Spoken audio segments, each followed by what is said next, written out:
Hot అంశాలపైన debate hot టాపిక్కి స్వాగతం.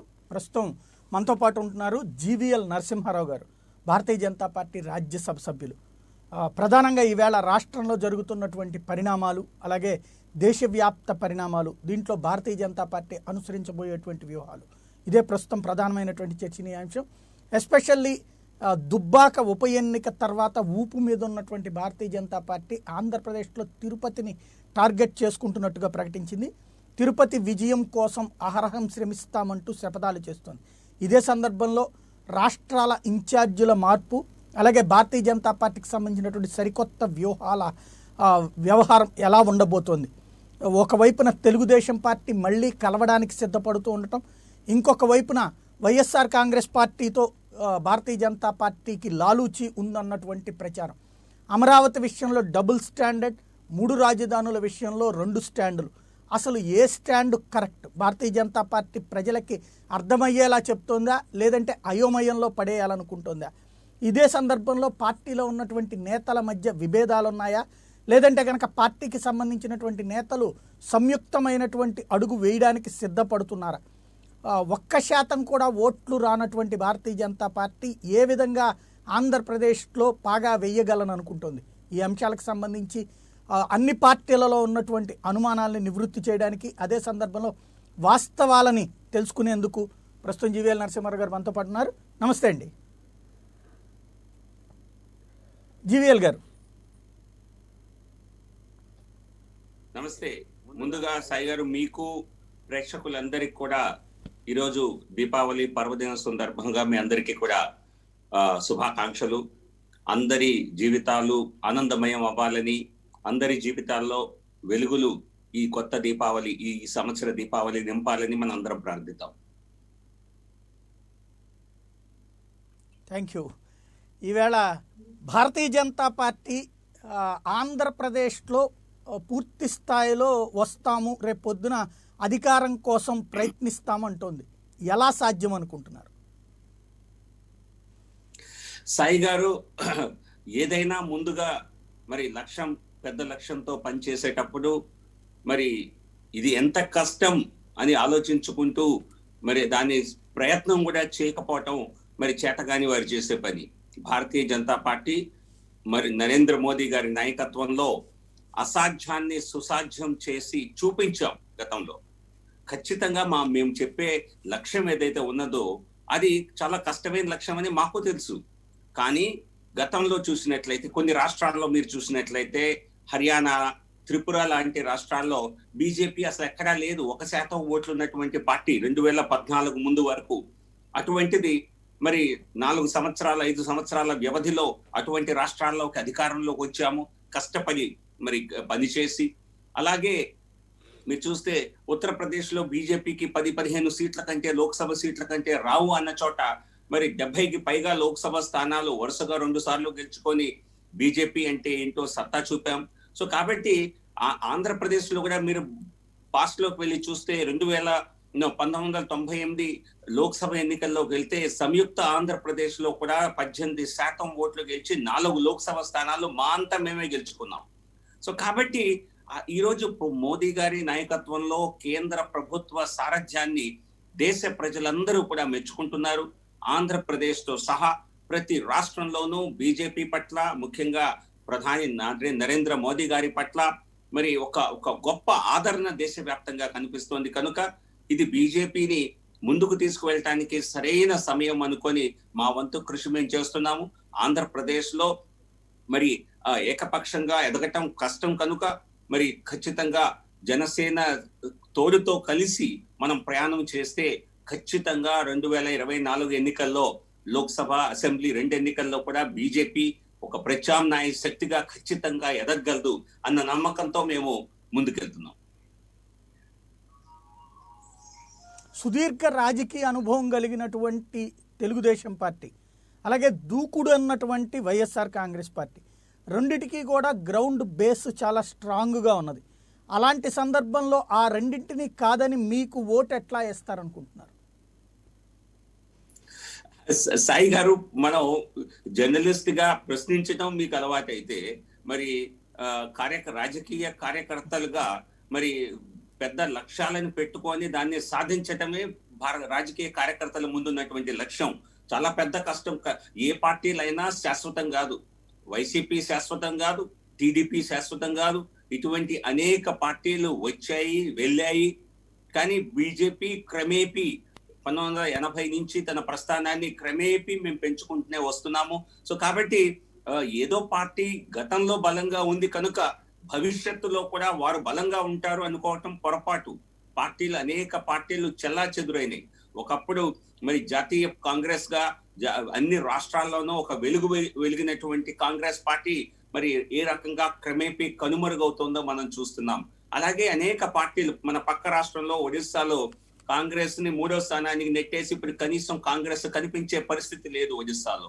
అలాగే మీరు చూస్తే ఇప్పుడు తెలంగాణలో మన ఉప ఎన్నికలో కూడా కాంగ్రెస్ చాలా వెనకబడిపోయింది, 3వ స్థానానికి వెళ్ళిపోయింది. సో ఎవరి స్థానాలు ఎన్నికల్లో పర్మనెంట్ కాదు. ప్రతి ఒక్కరూ కంటిన్యూస్ గా కృషి చేసి మన పార్టీని అభివృద్ధి చేసుకోవాల్సిందే. అటువంటి పాజిటివ్ దృక్పథంతో ముందుకు వెళ్లే పార్టీ బీజేపీ కనుక మేము గతాన్ని చూసి భవిష్యత్తును అంచనా వేసుకోం. ఈ రోజు ఉన్న పరిస్థితుల్లో రాష్ట్రంలో నిజంగా ప్రతిపక్షంగా బీజేపీకి నిల్చునే అర్హత ఉన్నది.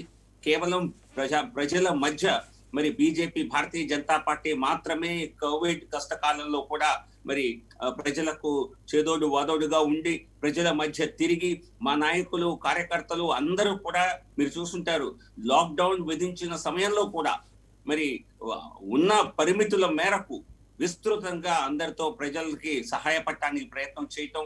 మా వంతు ఎంపీలుగా కూడా మేము ఇబ్బందుల్లో ఉన్న వారిని కూడా దేశంలో కానీ ఇతర దేశాల్లో కానీ వారికి హెల్ప్ చేసేలా చేయటం. నేనే అనేక మంది మరి పుణ్యక్షేత్రాల్లో ఇరుక్కున్న వారిని ఇంటికి చేర్చేలా ప్రయత్నం చేయటం. మా వంతు కృషి మేము ఒక రాజకీయ పార్టీగా ప్రజలకు చేదోడు వాదోడుగా ఉంటూ ప్రజల మధ్య వారి మన్నన పొందాలి అన్నది మా లక్ష్యం. అది ఖచ్చితంగా నెరవేరుతుంది. ఇదే సరైన రాజకీయ మార్గం.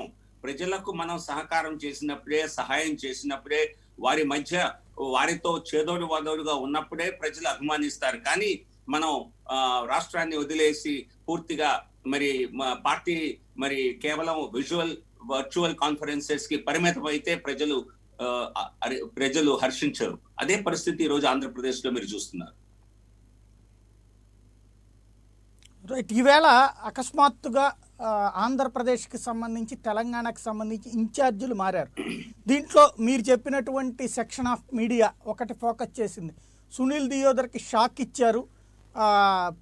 ఓ పక్కన భారతీయ జనతా పార్టీతో విభేదాలు పెట్టుకుంటా ఉంటే ఆ వ్యవస్థని తప్పించడం కోసం, అంటే భారతీయ జనతా పార్టీతో గొడవలు పెట్టుకోకూడదన్నది భారతీయ జనతా పార్టీ అధిష్టానం ఉద్దేశం.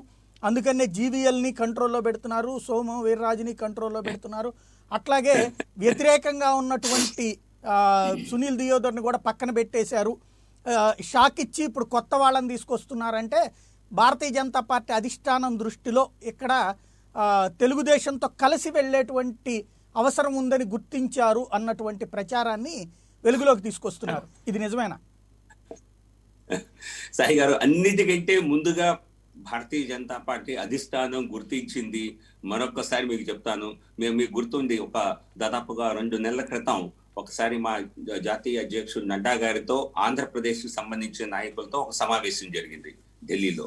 ఆ సమావేశంలో కూడా చాలా సుస్పష్టంగా ఆ రోజు మా జాతీయ అధ్యక్షుడు నడ్డా గారు చెప్పారు, మనం అక్కడ వైసీపీకి, టీడీపీకి ఇద్దరికి సమాన దూరం పాటిస్తూ ఇద్దరి విధానాలని, ఇద్దరి పాలసీస్ ని వ్యతిరేకిస్తూ ఒక ప్రత్యామ్నాయ శక్తిగా మనమే ఎదగాలి. ఆంధ్రప్రదేశ్ కూడా భారతీయ జనతా పార్టీ అధికార పార్టీగా ఎదగాలి. దానికి మీరు కష్టపడి పనిచేయండి, జనసేనతో కలిసి మీరు ఒక కూటమిగా ఏర్పడి పనిచేయండి అని చెప్పి మాకు ఖచ్చితమైనటువంటి గైడ్ లైన్స్ ఇవ్వటం జరిగింది. ఏ పార్టీతోనూ ముఖ్యంగా టీడీపీ, వైసీపీలతో ప్రత్యక్షంగా గాని పరోక్షంగా గాని ఎటువంటి పొత్తు పెట్టుకునే ఉద్దేశం భారతీయ జనతా పార్టీకి లేదు అని మా నాయకులు అనేక మార్లు స్పష్టం చేశారు. ఇక ఈ రోజు నియామకాలకు వస్తే అదే పరిస్థితి నాకు గుర్తు. నేను చూశాను లిస్టు మొత్తం కూడా. ఇది కొత్త అధ్యక్షుడు వచ్చాక, కొత్త కార్యవర్గం వచ్చాక రాష్ట్రాల బాధ్యతలు అప్పచెప్పటం స్వతహాగా జరిగేటువంటి ప్రక్రియ. అదేదో ప్రత్యేకంగా అకస్మాత్తుగా సడన్ గా అనూహ్యంగా ఏం జరగల. అందరూ ఎక్స్పెక్ట్ చేసేదే. ఎందుకంటే దాదాపు నెలన్నర రోజుల క్రితం మరి నడ్డా గారు తన కొత్త కార్యవర్గాన్ని ప్రకటించిన తరుణంలో మరి ఎవరికి ఏ బాధ్యతలు ఇస్తారు అన్నది పైన కొంత కసరత్తు జరిగింది. దానిలో మరి ఎట్టకేలకు చివరిగా ఫైనల్ అలాట్మెంట్ ఆఫ్ డ్యూటీస్ అన్నది వాళ్ళకి వర్క్ అన్నది నిన్న జరిగింది. దీనిలో ఆంధ్రప్రదేశ్ లో ఎటువంటి మార్పు జరగలేదు. స్పష్టంగా గమనించవలసిన విషయం, ఆంధ్రప్రదేశ్ బాధ్యతలు మిగతా అన్ని రాష్ట్రాల బాధ్యతలు మారాయి. మరొకటి సాయి గారు, మీరు చాలా మరి మరి తెలిసి మీరు చెప్పినటువంటి వ్యాఖ్యలు కొంతమంది చేస్తున్నారో లేదా మరి తెలియక చేస్తున్నారో నాకు తెలియదు. కానీ మిగతా రాష్ట్రాలకు అన్నిటికీ దాదాపుగా నాకు జ్ఞాపకం ఉన్నంత వరకు ప్రతి రాష్ట్రం బాధ్యతలు మారాయి. గుజరాత్, బీహార్ బహుశా మినహా అన్ని రాష్ట్రాలకు మారాయి. కానీ ఆంధ్రప్రదేశ్ కు మాత్రం అదే ఇంతకు ముందు గతంలో కో ఇన్ఛార్జ్ గా ఉన్నటువంటి మురళీధరన్ గారు, అలాగే సునీల్ దేవధర్ గారు, వారికే మరలా బాధ్యతలు అప్పచెప్పడం జరిగింది. అంటే భారతీయ జనతా పార్టీ ఆంధ్రప్రదేశ్ లో మనం మన మన మన ఇన్ఛార్జీల నియామకాలను మార్చకూడదు అన్నటువంటి ఆలోచనతో కంటిన్యూటీ కావాలన్న ఉద్దేశంతో చేశారని నాకు అనిపిస్తుంది. సో దాన్ని ఇంకెవరైనా వికృతంగా విశ్లేషణ చేసుకుంటే మరి అది వారి పొరపాటు లేదా వారి గ్రహచాటు అవుతుంది. రైట్. మరొక కీలకమైనటువంటి అంశం తిరుపతి పార్లమెంటు స్థానానికి జరగబోయేటువంటి ఉప ఎన్నికలో గెలుస్తామంటూ ఇక్కడ చేస్తున్నటువంటిది దుబ్బాకని చూసి దాన్ని వాపుని చూసి బలుపు లేదా బలుపుని చూసి వాపు లాంటి కామెంట్లు వస్తున్నాయి. ఏమంటారు? చూడండి సాయి గారు, ప్రత్యర్థులు మనల్ని మెచ్చుకుంటారని మేమైతే అనుకోము. మరి ఇదే దుబ్బాక ఉప ఎన్నిక ముందు కూడా ఎటువంటి వ్యాఖ్యలు చేశారో విన్నాం కదా. టిఆర్ఎస్ గాని ముఖ్యమంత్రి కేసీఆర్ గారు కానీ ఎటువంటి వ్యాఖ్యలు చేశారు. అసలు బీజేపీ ఎక్కడ ఉంది భాయ్ అన్న, ఎక్కడ లేదు అసలు రాష్ట్రంలో, తెలంగాణలో అని పెద్ద పెద్ద వ్యాఖ్యలు చేశారు. సో మమ్మల్ని మా ప్రత్యర్థులు ఏదో మరి తక్కువ అంచనా వేస్తున్నారని మేమేమి దానికోసం మేము చింతించవలసిన అవసరం లేదు. మాకున్న కార్యాచరణ ప్రకారం పెద్ద లక్ష్యాలతో ముందుకు వెళ్ళి అసాధ్యాలు అనుకున్న వాటిని సుసాధ్యం చెయ్యాలి అన్నటువంటి మా వంతు పూర్తి ప్రయత్నం మేము చేస్తాము.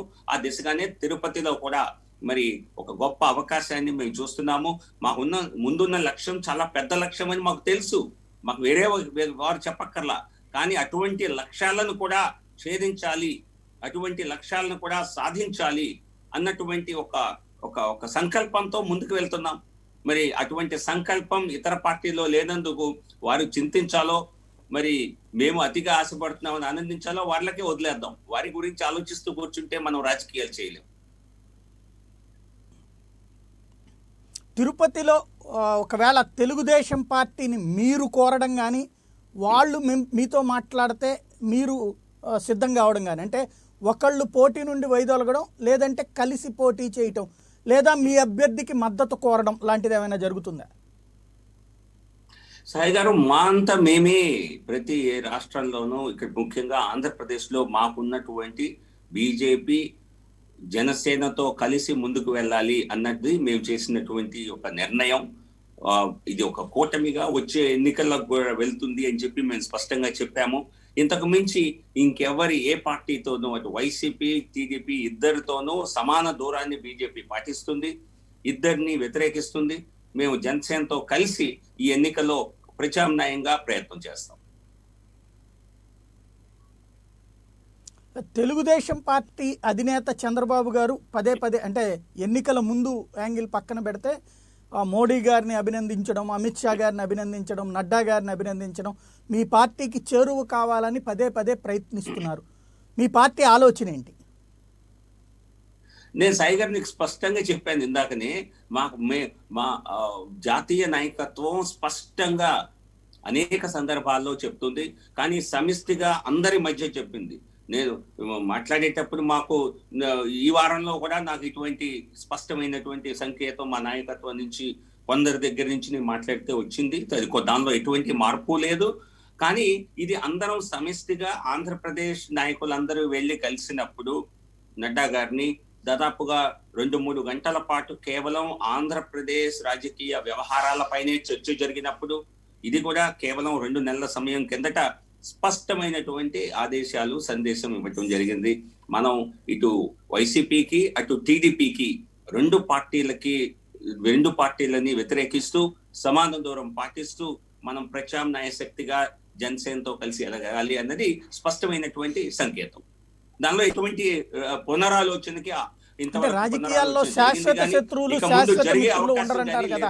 గతంలో కూడా అలా మీరు దూరం పెట్టాక చివరి నిమిషంలో కలిసిపోయారు. చివరి నిమిషంలో 2014లో మీరు అలాగే ఒంటరిగా మోడీ హవా నడుస్తోందన్నటువంటి సందర్భంలో చివరి నిమిషంలో మార్చగలిగారు మీ ఆలోచనని, మీ అధిష్టానం ఆలోచనల్ని. అలాంటిది జరగదని ఎలా నమ్ముతున్నారు? అటువంటి జరిగే ఆస్కారం లేదని నేను స్పష్టంగా చెప్పగలను సాయి గారు. ఎందుకంటే మరి తెలుగుదేశం పార్టీ గతంలో ఏవైతే మరి కొంత టెక్నిక్స్ ఉపయోగించిందో అవి స్పష్టంగా పనిచేయటం లేదు. మరి మీరు ఒక జర్నలిస్ట్ గా మీరు కూడా గమనించుంటారు. మేము కూడా ఒకసారి మోసపోతాం, 2 సార్లు మోసపోతే మరి అమాయకులు అంటారు, 3వసారి మేము మోసపోము. ఖచ్చితంగా మేము స్పష్టమైన వైఖరితో మరి అటువంటి స్ట్రాటజీస్ ఏవైతే తెలుగుదేశం చేస్తుందో ఇప్పుడు అన్నీ అర్థమైపోయినాయి. ఇప్పుడు తెలుగుదేశం చేసేటువంటి ప్రతి కుతంత్రం మరి బీజేపీకి క్లియర్ గా అర్థమవుతోంది. కనుక మేము ఎక్కడా కూడా మరి తెలుగుదేశంతో జత కట్టే ఆలోచన బీజేపీకి లేదు. అసలు ప్రతిపాదన ఏదైనా వచ్చిందంటే గత కొన్ని రోజుల నుంచి వినబడుతున్నటువంటిది ఏంటంటే ఎంతకైనా సరే ఈ దఫా రాకపోతే కష్టం కాబట్టి 50 స్థానాలు బీజేపీకి ఇవ్వడానికి, 25 స్థానాలు జనసేనకి ఇవ్వడానికి, టోటల్గా ముగ్గురం కలిసి పోటీ చేద్దాం 175 స్థానాలు. అట్లాగే పార్లమెంటులో కూడా 10 దాకా భారతీయ జనతా పార్టీకి ఇవ్వడానికి సిద్ధపడింది అన్నటువంటి వాదన వినబడుతుంది. అంత భారీగా వస్తున్నప్పుడు విజయం అవకాశాలు ఎక్కువగా ఉన్నప్పుడు వదులుకోవడం ఎందుకు అన్నటువంటి ఉద్దేశంతోనే సాఫ్ట్ కార్నర్ వైపుకి బీజేపీ అధిష్టానం వెళ్తోంది అన్నటువంటి వాదన ఉంది. ఈ సాయి గారి మీ దృష్టికి ఏమైనా వచ్చిందేమో కానీ 2024 ఎన్నికల గురించి ఎటువంటి చర్చ మా పార్టీలో జరగలేదు. మరి తెలుగుదేశం వారి మనసుల్లో వారే ఏదైనా క్యాలిక్యులేషన్స్ వేసుకుని ఉంటే అది ఆ సమాచారం మీకు తెలుసుంటే నాకు అది దాని గురించి సూచన ఉండే ఆస్కారం లేదు. ఇటువంటి ప్రతిపాదనలు కానీ ఇటువంటి చర్చలు కానీ ఎక్కడా మా పార్టీలో జరగలేదు. మా పార్టీకి ఇటువంటి సమాచారం రాలేదు. మరి కాకపోతే స్పష్టంగా మరొకసారి చెప్తాను, నేను నా సొంత ఒపీనియన్ చెప్పటం లేదు, చెప్పే ఆస్కారం కూడా లేదు. మా జాతీయ నాయకత్వం చెప్పిందే మరొకసారి చెప్తున్నాను. మీ 2 పార్టీలకి సమాన దూరం పాటిస్తూ మరి ఒక ప్రత్యామ్నాయ శక్తిగా ఎదగాలి అన్నదే ఇప్పుడు బీజేపీ ముందున్నటువంటి లక్ష్యం. దాంతో జనసేనతో కలిసి ప్రయాణం చేయాలి అన్నది మా నిర్ణయం. రైట్. వైఎస్ఆర్ కాంగ్రెస్ పార్టీతో మీ పార్టీకి ఉన్న లాలూచి ఏంటి? మాకు వైసీపీతో ఏ లాలూచి లేదు. ఈ వైసీపీతో లాలూచి ఉందని గతంలో టీడీపీ తప్పుడు ఆరోపణలు ఎన్నికల ముందు చేసింది, దాన్ని ప్రజలు తిప్పికొట్టారు. ఇప్పుడు కూడా మాకు ఎటువంటి లాలూచి లేదు. ఒక కేంద్ర ప్రభుత్వం అధికారంలో ఉన్నటువంటి పార్టీ బీజేపీ, రాష్ట్రంలో అధికారంలో ఉన్నటువంటి పార్టీ వైసీపీ. సో ప్రభుత్వాల మధ్య ఉండేటువంటి చర్చలు ఏమన్నా ఉంటాయో తప్పితే ప్రభుత్వాల్లో అధికారంలో ఉన్న పార్టీ ఏదైనా ప్రభుత్వాల మధ్య సఖ్యత ఉండాల్సిన అవసరం ఉన్నది.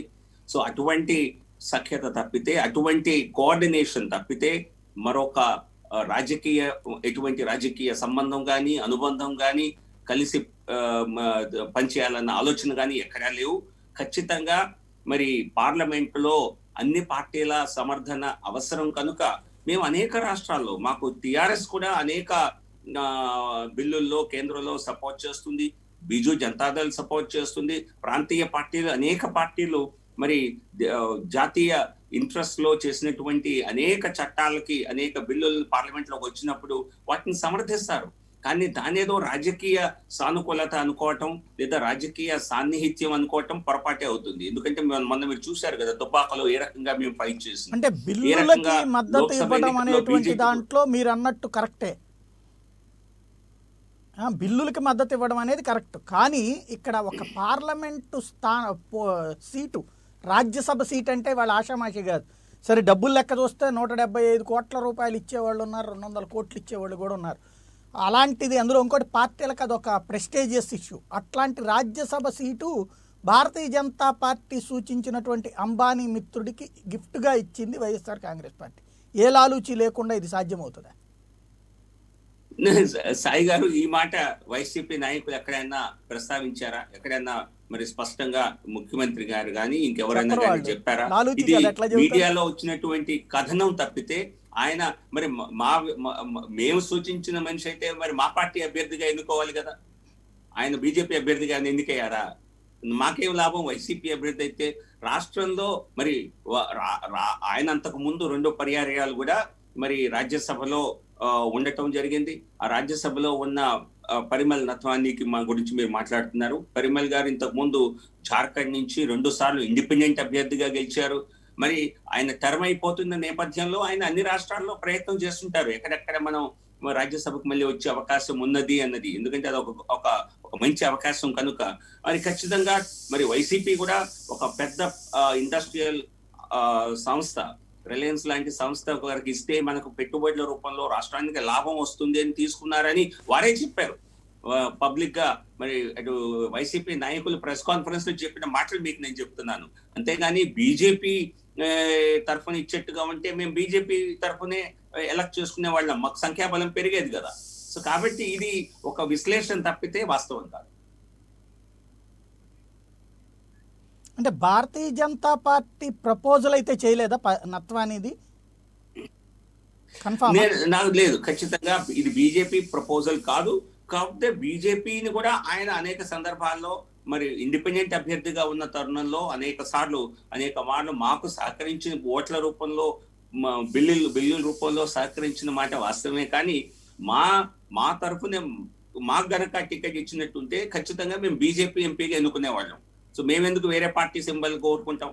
సో కాబట్టి ఇది ఇది ఇది ఇది మార్కెట్ లో వచ్చినటువంటి ఒక పుకారుగానే నేనైతే స్పష్టంగా చెప్తాను. రైట్. వైఎస్ఆర్ కాంగ్రెస్ పార్టీ ఈ రోజున పూర్తిగా అంటే అనేక అరాచకాలు చేస్తోంది ప్రభుత్వంగా, కానీ భారతీయ జనతా పార్టీ వాళ్ళకి వెన్నుదన్నుగా నిలుస్తోందంటూ తెలుగుదేశం పార్టీ సీరియస్గా చేస్తున్నటువంటి విమర్శ. మీ ఇద్దరి మధ్యన లాలూచీ కారణంగా, అంటే అటు అగ్రనాయకత్వం ఆ మాట మాట్లాడట్లేదు, కానీ వాళ్ళ సోషల్ మీడియా వింగ్ అయితే మీ ఇద్దరి లాలూచీ కుస్తీ ఎక్కువగా ఉందన్నటువంటిదే సీరియస్గా ప్రచారం చేస్తోంది. సాయి గారు, మరి తెలుగుదేశం పార్టీ ఎందుకు ఫ్రస్ట్రేషన్ చెందుతోందో మరి వారి వ్యాఖ్యలతోనే స్పష్టంగా అర్థమవుతోంది. మేము వైసీపీ ప్రభుత్వాన్ని ఎక్కడెక్కడ వ్యతిరేకించాలో తీవ్రంగా వ్యతిరేకిస్తున్నాం. కానీ గమ్మత్ ఏంటంటే తెలుగుదేశం పార్టీ తనకు ఎక్కడ అనుకూలంగా ఉండాలో బీజేపీ ఆ విధి విధానాలని అవలంబించాలని మరి టీడీపీ ఆరాటపడటం నిజంగా హాస్యాస్పదం. అంటే వారు ఎక్కడ అక్రమాలు చేసినా కూడా వారేదో అద్భుతాలు చేసినట్టు దాన్ని మేము సమర్థించాలి అనుకోవటం మరి అది టీడీపీ యొక్క మరి అవివేకం అనాలో మరి అమాయకత్వం అనాలో. మేమైతే టీడీపీ ట్రాప్ లో ఎట్టి పరిస్థితుల్లో పడం. మేము ఈ రాష్ట్ర ప్రభుత్వాన్ని, వైసీపీ ప్రభుత్వాన్ని చేసిన అవినీతిని, మరి ఇళ్ల స్థలాలు కొనుగోలులో మరి 30 లక్షల ఇళ్ల స్థలాలు ఉచితంగా ఇస్తామని చెప్పి ముఖ్యమంత్రి గారు ప్రకటించి 7,000 కోట్ల రూపాయలతో భూములు కొన్నారు. దానిలో విస్తృతంగా అనేక ప్రాంతాల్లో, అనేక జిల్లాల్లో అవినీతి జరిగిన మరి స్పష్టమైన దాఖలాలు బయటపడ్డాయి. దాన్ని మేము తీవ్రంగా వ్యతిరేకించాం. దానికి మేము యాజిటేషన్ కూడా చేశాం. అలాగే ఇసుక దోపిడీ అని చెప్పి, ఇసుక మాఫియా నడుస్తోంది అనేక జిల్లాల్లో అని చెప్పి బీజేపీ తీవ్ర పోరాటం చేసింది. అలాగే మరి మతపరమైన అంశాల్లో మీరు చూశారు, హిందూ దేవాలయాలపై దాడి జరగటము, మరి అంతర్వేది లాంటి ప్రసిద్ధ ఆలయాల్లో రథాలు తగలబడిపోవటము, ఇవన్నీ కూడా యాదృచ్ఛికంగా కాదు, వీటి వెనుక కుట్ర ఉన్నది అని చెప్పి మేము ఆరోపిస్తూ పెద్ద ఎత్తున ఆందోళన చేయటం జరిగింది. హిందూ మరి కార్యకర్తల్ని అనేక మందిని 40 మందిని చర్చిపై 4 రాళ్ళు వేశారు, ఎవరో గుర్తు తెలియని వ్యక్తులని చెప్పి వీరిని 40 మందిని అరెస్ట్ చేస్తే మేము రోడ్డు మీద దిగి ఖచ్చితంగా పోరాటం చేశాం. సో మేము వైసీపీ ప్రభుత్వం చేసేటువంటి తప్పుడు విధానాలని అన్నిటినీ కూడా, అలాగే గతంలో ప్రధానమంత్రి ఆవాస్ యోజన కింద కేంద్ర ప్రభుత్వం లక్షల ఇళ్లను మరి మంజూరు చేస్తే, దాదాపు 20 లక్షలకు పైగా మంజూరు చేస్తే అందులో కొన్ని లక్షల గృహాల నిర్మాణం జరిగింది, కొన్ని లక్షల గృహాల నిర్మాణ దశలో ఉన్నాయి. వాటిని ఒక్క కంప్లీట్ అయిన ఇంటిని కూడా మరి లాభార్థులకి ఇవ్వలేదు అని చెప్పి మేము రోడ్లపైకి దిగాం. సో కాబట్టి ఈ ప్రభుత్వంలో ఉన్నటువంటి తప్పుడు పనులు ఏది చేసినా, అలాగే తిరుమల తిరుపతి దేవస్థానం టిటిడి బోర్డు భూముల్ని మరి వేలం వేయాలని, దానికి టీడీపీ హయాంలో జరిగిన నిర్ణయం కారణంగానే మేము చేస్తున్నామని చెప్పి తప్పించుకుందామని చూస్తే మరి టీటీడీ పూర్తిగా నిర్ణయాన్ని వెనక్కు తీసుకునే వరకు ఆ బోర్డు స్వతహా టీటీడీ బోర్డే మేము చేసిన డిమాండ్లను అంగీకరించే విధంగా మరి వారిని ఒత్తిడి చేయటం జరిగింది. సో ఈ రకంగా బీజేపీ ఎప్పుడూ కూడా ఒక పోరాట ధోరణిలోనే ముందుకు వెళ్తోంది. అలాగే స్థానిక ఎన్నికలు జరిగినప్పుడు మార్చిలో అవి పోస్ట్ పోన్ చేయక ముందు మరి ఏ రకంగా అధికార దుర్వినియోగం చేస్తోంది అధికార పార్టీ అని చెప్పి తీవ్రంగా మేమందరం కూడా అప్పుడు అధ్యక్షుడైనటువంటి కన్నా గారితో సహా నేను, సోమవీర్రాజు గారు, నందేశ్వర్ గారు అందరం కూడా అప్పుడు తీవ్రంగా ప్రభుత్వాన్ని ప్రతిఘటించడం జరిగింది. సో కాబట్టి మేమెక్కడా ఈ ప్రభుత్వం పట్ల సానుకూలంగా లేము. కాకపోతే టీడీపీ ఎజెండా ఏంటంటే వారికి ఏ అంశాల్లో అనుకూలత ఉన్నదో వారి నాయకుల్ని అవినీతిలో అరెస్ట్ చేస్తే మేము ముందుకొచ్చి వాళ్ళ పోరాటం చేయాలి అని వాళ్ళు ఆరాటపడతారు. వాళ్ళు ఎక్కడెక్కడ పెద్ద పెద్ద స్కీములు చేశారో వాటిపై చర్యలు ప్రభుత్వం తీసుకుంటే మేము ముందుకొచ్చి వాళ్ళని కాపాడాలి అని చెప్పి వాళ్ళు ఆరాటపడుతున్నారు. అటువంటి పని బీజేపీ చేయదు. తెలుగుదేశాన్ని పునరుద్ధరించే బాధ్యత, దాన్ని ఉద్ధరించే బాధ్యత వారిపైనే ఉన్నది. అది వారు సక్రమంగా నిర్వహించలేరు అని స్పష్టంగా తెలిసిపోయింది. వారికి ఎటువంటి చేయూతనిచ్చి టీడీపీని లేచి నించోపెట్టాల్సిన అవసరం కానీ చేసే ఉద్దేశం కానీ ఖచ్చితంగా బీజేపీకి లేవు. అంటే మీ పార్టీకి ఉన్నటువంటి స్టాండ్ కానీ లేదా అంటే ప్రభుత్వం వైపు నుంచి ఒక యాంగిల్, పార్టీ వైపు నుండి మరొక యాంగిల్. ప్రభుత్వంగా చేయటం వేరు, పార్టీ పరంగా చేయటం వేరు. ఇక్కడ ఒక అవకాశం ప్రభుత్వ పరంగా వచ్చింది, మీ పార్టీ ఎదగడానికి వచ్చినటువంటి అవకాశం సిబిఐ దర్యాప్తు. అమరావతి భూ కుంభకోణం మీద మీరు ఆరోపణలు చేశారు, అట్లాగే ఫైబర్ గ్రిడ్ మీద గతంలో ఆరోపణలు చేశారు, కేంద్ర ప్రభుత్వ సొమ్ములు తినేస్తున్నారన్నది ఆరోపణ చేశారు. దాని మీద విచారణకని చెప్పేసి జగన్మోహన్ రెడ్డి లేఖ రాస్తే ముఖ్యమంత్రి హోదాలో ఈ రోజు వరకు విచారణకు ఆదేశించలేదు, సిబిఐ విచారణ అంగీకరించటం లేదు. ఎక్కడ లోపం ఉంది?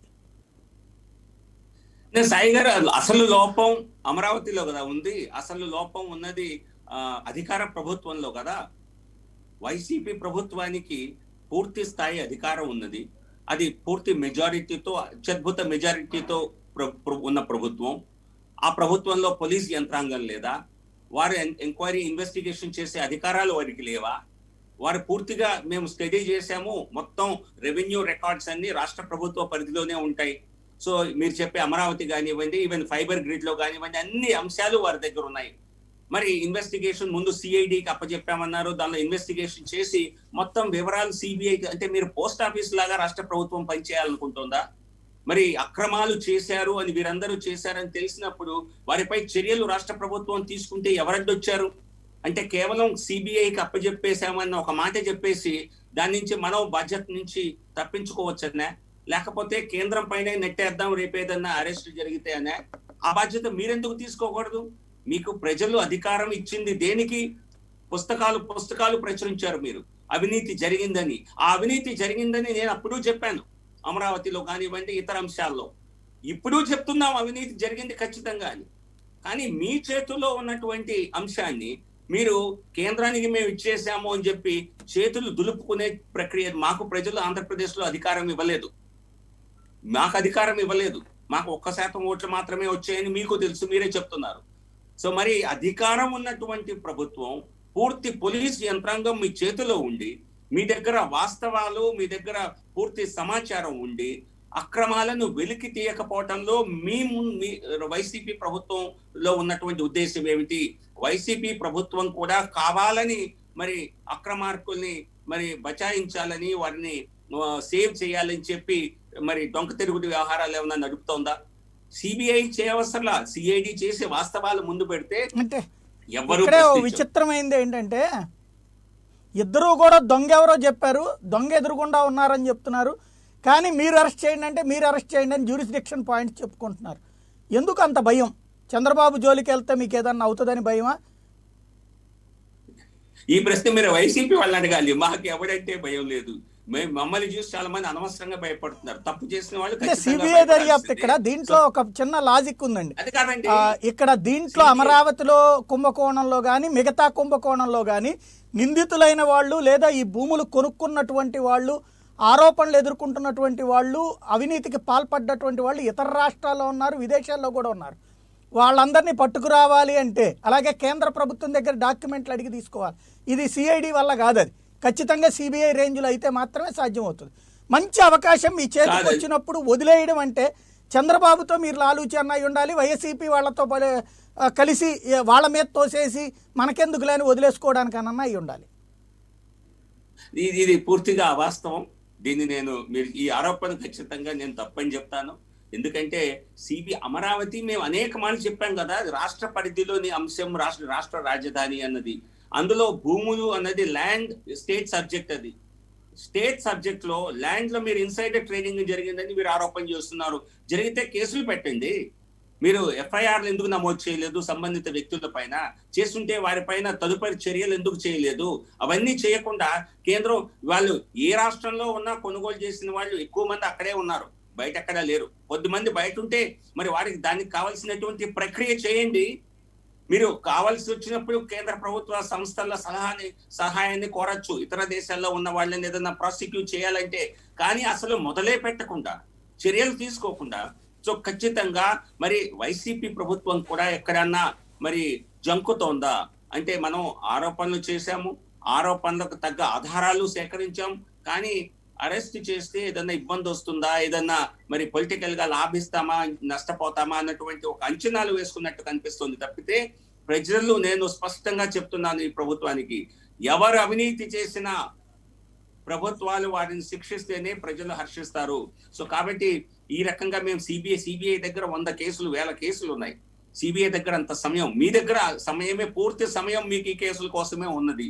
సో మీ ఉన్న వ్యవస్థల్ని ఉపయోగించి దురుపయోగం చేయమని ఎవరం చెప్పం. ఖచ్చితంగా ఎవరిపైన కక్ష సాధింపు చర్యలు చేస్తే ప్రజలు ఖచ్చితంగా దాన్ని సమర్థించరు. కాకపోతే ఎవరు అక్రమాలు చేశారో స్పష్టంగా మీ దగ్గర ఆధారాలు ఉంటే మరి రాష్ట్ర ప్రభుత్వం సిబిఐకి అప్పజెప్పే పని కాకుండా వెంటనే దానిపైన చర్యలు చేపట్టాలని, దానిపైన మరి అక్రమార్కులు ఎవరో పూర్తిగా నిజాలు బయటపెట్టి వారిపైన తదుపరి కార్యాచరణ చేయాలి తప్పితే, మరి కేవలం మేము మీకు సిబిఐకి అప్పచెప్పడానికి ప్రజలు అధికారం ఇచ్చారా? ప్రజలు అధికారం ఇచ్చింది మీరు అవినీతి ఆరోపణలు చేస్తే కేవలం సిబిఐకి సమాచారం ఇవ్వటం కోసమా? కాదు కదా. సో కాబట్టి ఖచ్చితంగా రాష్ట్ర ప్రభుత్వమే దీనిపైన మరి తన ధోరణిని మార్చుకొని వెంటనే కార్యాచరణ చేయాలి. ఆలస్యం చేసిన కొద్దీ మీరు కావాలనే మరి అక్రమార్కుల్ని తప్పిస్తారు అన్న ఆరోపణ మేము కూడా చేయవలసి వస్తుంది. ఎందుకంటే ఆరోపణలు చేసి ఆధారాలు ఉన్నాయని స్పష్టంగా చెప్పి మీరు ఎవరిని పట్టుకోకపోతే ఖచ్చితంగా మీరు కూడా, వైసీపీ కూడా టీడీపీ తరఫున కేవలం ఇది ఒక ఫ్రెండ్లీ మ్యాచ్ ఆడుతోంది, కానీ వెనకాల 2 ప్రాంతీయ పార్టీలు కూడా సహకరించుకుంటున్నాయేమో అన్న అనుమానం ప్రజల్లో ఖచ్చితంగా కలుగుతుంది. రైట్. అంతర్వేది ఘటన అప్పుడు మీ పార్టీనే డిమాండ్ చేసింది సిబిఐ విచారణ కావాలని చెప్పి. దానికి విచారణకి ఆదేశించడం అని చెప్పేసి నేరుగా లేఖ రాశారు అప్పుడు ముఖ్యమంత్రి. మరి అలాంటి వ్యవహారంలో ఎందుకు సిబిఐ దర్యాప్తు చేయట్లేదు? స్థాయి గారు, ఇక్కడ పార్టీ తరఫున మేము ఎప్పుడు సిబిఐ ఎంక్వైరీ వేయాలని అడగలేదు. మేము ఒక సిట్టింగ్ జడ్జ్ న్యాయకత్వంలో మీరు చూడండి, కావాలంటే ఎవరు చేశారు వ్యాఖ్యలని, మా స్టేట్ ప్రెసిడెంట్ కానీ మేము చేసిన అధికారికంగా చేసిన ప్రకటనలు కానీ, అది ఖచ్చితంగా ఒక సిట్టింగ్ జడ్జ్, హైకోర్టు జడ్జ్ అధ్యక్షతలో ఇన్వెస్టిగేషన్ జరగాలి అని చెప్పి మేము స్పష్టంగా అడిగాము. రాష్ట్ర ప్రభుత్వం అది కూడా చేయకుండా కేంద్రానికి సిబిఐకి అప్పచెప్తే కొంత ఉపశమనం పొందొచ్చు అని చెప్పి ప్రయత్నం చేసింది. ఆ ప్రయత్నం తప్పని నేను ఖచ్చితంగా సరైన ప్రయత్నమే. సిబిఐ త్వరలోనే అది చేపట్టాలని మేము కూడా ఆశిస్తాము, చూస్తాం. అవకాశం ఉంటే మరి మినిస్ట్రీ ఆఫ్ హోమ్ అఫైర్స్ నుంచి తెలుసుకునే ప్రయత్నం చేస్తాను. ఎంక్వైరీ చేస్తే బాగుంటుంది, ఎంతవరకు వచ్చింది, చేపట్టారా లేదా, వివరాలు తెలుసుకునే ప్రయత్నం చేస్తాం. కానీ మీరు చూశారు, అంతర్వేది ఘటన పైన మేము చాలా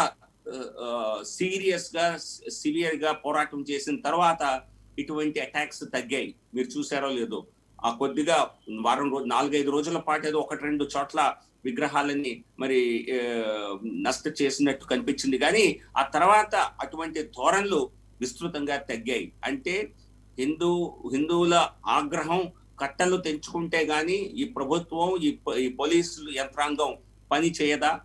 అంటే ముందు మేము ఇటువంటి ఘటనలు జరిగినప్పుడు విషయం తెలిసినప్పటికీ కూడా మేము స్పష్టంగా ప్రభుత్వాల నుంచి యాక్షన్ ఎక్స్పెక్ట్ చేసాం. ఇది ప్రభుత్వం చేసిందని మేము అనలా, కానీ యాక్షన్ ఎక్స్పెక్ట్ చేసాం. కానీ అటువంటి యాక్షన్ ప్రభుత్వం నుంచి సీరియస్నెస్ కానీ కనిపించాల. అంతకుముందు ప్రసన్న ఆంజనేయ స్వామి టెంపుల్లో ఇది జరిగినప్పుడు నెల్లూరు జిల్లాలో, అంతకుముందు అక్కడ రథం తగలబడిపోయినప్పుడు, అనేక ఆలయాల్లో మరి విగ్రహాలు నష్టపరిచినప్పుడు, ఆఖరికి విజయవాడ కనకదుర్గమ్మ వారి ఆలయంలో కూడా మరి ఉండవలసిన రథ సింహాలు ఏవైతే ఉన్నాయో వాటిని నష్టపరిచినప్పుడు, సో ఇక ఆగ్రహం కట్టలు తెంచుకునే పరిస్థితి వచ్చినప్పుడు మాత్రమే ఈ ప్రభుత్వం కళ్ళు తెరిచి అటువంటి ఘటనలు జరగకుండా కొంత జాగ్రత్తలు తీసుకుందేమో అనిపిస్తోంది. ఎందుకంటే అంత ఒకటి తర్వాత ఒకటి వరుసగా అన్ని ఘటనలు జరిగిన నిద్రపోయిన ప్రభుత్వం మేము రోడ్డు మీదకు వచ్చి ప్రతిఘటిస్తే తప్పితే మరి దానిపై సీరియస్ గా ఆలోచించే ప్రయత్నం చేయలేదు. అక్కడ కూడా అంతర్వేదిలో ఈ ఘటనల్లో జరిగిన వారిని ఇప్పటివరకు ఎవరిని అరెస్ట్ చేయాల, అన్ని కూడా మత కోణాల్లో చూసి మరి చర్చిపై రాళ్ళేశారని చెప్పి 40 మందిని అరెస్ట్ చేసి వాళ్ళని బెయిల్ ఇవ్వకుండా సతాయించి 4 రాళ్ళు వేస్తే 40 మందిని అరెస్ట్ చేసి మరి దాదాపుగా వారిని 15-20 రోజుల పాటు జైలు నుంచి రానియకుండా బెయిల్ ను కూడా అడ్డుకొని ప్రభుత్వం తన యొక్క పంథాన్ని చూపించింది. సో ఎట్టి పరిస్థితుల్లో బీజేపీ కానివ్వండి, హిందూ సంస్థలు కానివ్వండి, హిందూ దేవాలయాలపై ఎటువంటి దాడి జరిగినా, హిందూ దేవాలయాల ఆస్తులపై ప్రభుత్వాలు కన్నేసినా ఖచ్చితంగా తీవ్రమైన ప్రతిఘటన చేస్తాయి. దాన్ని మేము ఖచ్చితంగా మరొకసారి రాష్ట్ర ప్రభుత్వానికి తెలియజేస్తున్నాం. అంటే ఇతర మతాలకు సంబంధించి అయితే పర్లేదా? లేదు, ఏ మతం దానికి నిజం చెప్పాలంటే ఏ మతం పైన అటాక్ జరిగినా తప్పే. కానీ దానికి ఒకళ్ళ చొక్కాలు మరొకళ్ళు చించేసుకొని మరి దానికి ముందుకు వచ్చేస్తారు. మీరు చంద్రబాబు నాయుడు గారు కానీ, ఇటు జగన్మోహన్ రెడ్డి గారు కానీ మరి అతి ఉత్సాహం ప్రకటిస్తారు. ఒక చర్చిపై చిన్న రాయి పడ్డా, మస్జిద్ పై కాస్త దుమ్ము పడ్డా వాళ్ళిద్దరూ ఒకళ్ళపై ఒకళ్ళు చొక్కాలు చింపేసుకొని మరి దాన్ని సహకరిస్తారు. కాబట్టి అది చేయకపోతే ఖచ్చితంగా వాటికి కూడా అన్ని ఏ మతానికి చెందినటువంటి ప్రార్థనా స్థలాలనైనా అన్నిటినీ ప్రొటెక్ట్ చేయాలి, అందరినీ మనం గౌరవించాలి అన్నదే మా భావన. కానీ ఈ 2 పార్టీలు మాత్రం వైసీపీ, టీడీపీ ఆ ప్రార్థనా స్థలాలకు వచ్చేసరికి అద్భుతమైనటువంటి ఇంట్రెస్ట్ చూపిస్తాయి. కానీ హిందూ దేవాలయాలపైకి వస్తే అది ఓకే. 40 గుళ్ళని చంద్రబాబు నాయుడు గారు విజయవాడలో పడగొట్టాడు కదా, అప్పుడే కట్టమంటే కడతానని ప్రామిస్ చేసి కట్టలేదు కదా. అప్పుడు దేవాలయాల దండగా మనకు కేవలం రోడ్లే ముఖ్యం అని చెప్పారు. రోడ్లు ఖచ్చితంగా ముఖ్యమే, కానీ దేవాలయాల్లో ఉన్నటువంటి ఈవెన్ ప్రతిష్ఠించినటువంటి మరి దేవుళ్ళని కూడా సరైన పద్ధతిలో వాటిని అక్కడి వేరే చోట ప్రతిష్ఠించే విధంగా అనుమతి లేకుండా బుల్డోజర్లు నడిపించేశారు. సో కాబట్టి ఇటు టీడీపీ అటు వైసీపీ రెండింటికి కూడా హిందూ దేవాలయాల పట్ల కానీ, హిందూ మతం పట్ల కానీ ఒక ఖచ్చితమైనటువంటి ఒక తక్కువ భావం ఉన్నది అనటానికి మరొక ఆధారాలు అవసరం లేదు. రైట్. మరొక కీలకమైనటువంటి అంశం న్యాయ వ్యవస్థతో లేదంటే న్యాయ వ్యవస్థలో ఉన్నటువంటి లోపాలతో ముఖ్యమంత్రి జగన్మోహన్ రెడ్డి పోరాటం ప్రారంభించారు. ఈ పోరాటానికి ముందు అమిత్ షాతో 2 సార్లు కలిశారు. అదే సందర్భంలో అటార్నీ జనరల్తో వీడియో కాన్ఫరెన్స్, హోమ్ సెక్రటరీతో మీటింగ్, ఆ తర్వాత ప్రధానమంత్రిని కలవటం, ఆ తర్వాత సుప్రీంకోర్టు చీఫ్ జస్టిస్కి న్యాయమూర్తుల మీద ఒక న్యాయమూర్తితో పాటు ఇక్కడ ఉన్నటువంటి వ్యవస్థలో జరుగుతున్న లోపాల మీద ఒక లేఖ రాశారు. ఈ లేఖ వెనకాల భారతీయ జనతా పార్టీ హస్తం ఉందా? ఈ సాయి గారు ఇక ప్రతిదీ వైసీపీ ఏం చేసినా, టీడీపీ ఏం చేసినా దాని వెనక ఇద్దరు మేము లేదా మా వెనకాల వాళ్ళు తప్పితే ఇక మాకంటూ ఒక పార్టీలకి పర్టికులర్ గా బీజేపీ లాంటి జాతీయ పార్టీకి వీళ్ళతో మరి కోఆర్డినేషన్ ఏ విషయంలో చేసుకోవాల్సిన అవసరం లేదు. పైగా మేము రాజకీయ ప్రత్యర్థులం కూడా. మేము వైసీపీకి వ్యతిరేకంగా రాజకీయ పోరాటాలు ఈ రోజున రాష్ట్రంలో చేస్తున్నాం, అలాగే టీడీపీకి వ్యతిరేకంగా. సో కాబట్టి కేంద్ర ప్రభుత్వం తో కలిశారు కనుక ఈ చర్య జరిగింది అనుకోవటం పూర్తిగా అది మీలాంటి జర్నలిస్ట్ మిత్రులు చేసేటువంటి విశ్లేషణ, ఆధారాలు లేని విశ్లేషణ అయితే నేను ఖచ్చితంగా చెప్తాను. మరి కేంద్రంలో ప్రధాని గారితో హోంమంత్రి గారితో వచ్చినప్పుడు అటార్నీ జనరల్తో హోమ్ సెక్రటరీలతో మీటింగ్ అనేది సాధారణంగా ఉండదు. అలా ఉంది అంటే ఖచ్చితంగా దాని వెనకాల ఏదో ఉంటుంది కదా. అంటే ముందుగా మీ నోటీసులో పెట్టినట్టు పార్టీ మద్దతు ఇచ్చిందంట్లా ప్రభుత్వంగా మద్దతు ఇచ్చినట్టు అవదా? అవదండి. ఎందుకంటే చూడండి, అటార్నీ జనరల్ అయినా వారితో కలిసినట్టుగా నా దగ్గర సమాచారం లేదు. ఒక మాట్లాడినట్టుగా మీరు చెప్తున్నారు, నా దగ్గర సమాచారం లేదు. సో ఒకవేళ మాట్లాడినా అటార్నీ జనరల్ కూడా ఒక ప్రభుత్వ అధికారి, law officer representing government of India. అలాగే రాష్ట్ర ముఖ్యమంత్రి కూడా ఒక రాజ్యాంగ పదవే రాష్ట్రంలో. సో అందువలన ఒకవేళ మాట్లాడి ఉంటే, నా దగ్గర ఎటువంటి సమాచారం లేదు, అది తప్పేం కాదు. హోమ్ సెక్రటరీతో మాట్లాడటం తప్పేంటండి? హోమ్ సెక్రటరీ కేంద్రంలో ఉన్నటువంటి ఒక అత్యున్నతమైనటువంటి అధికారి.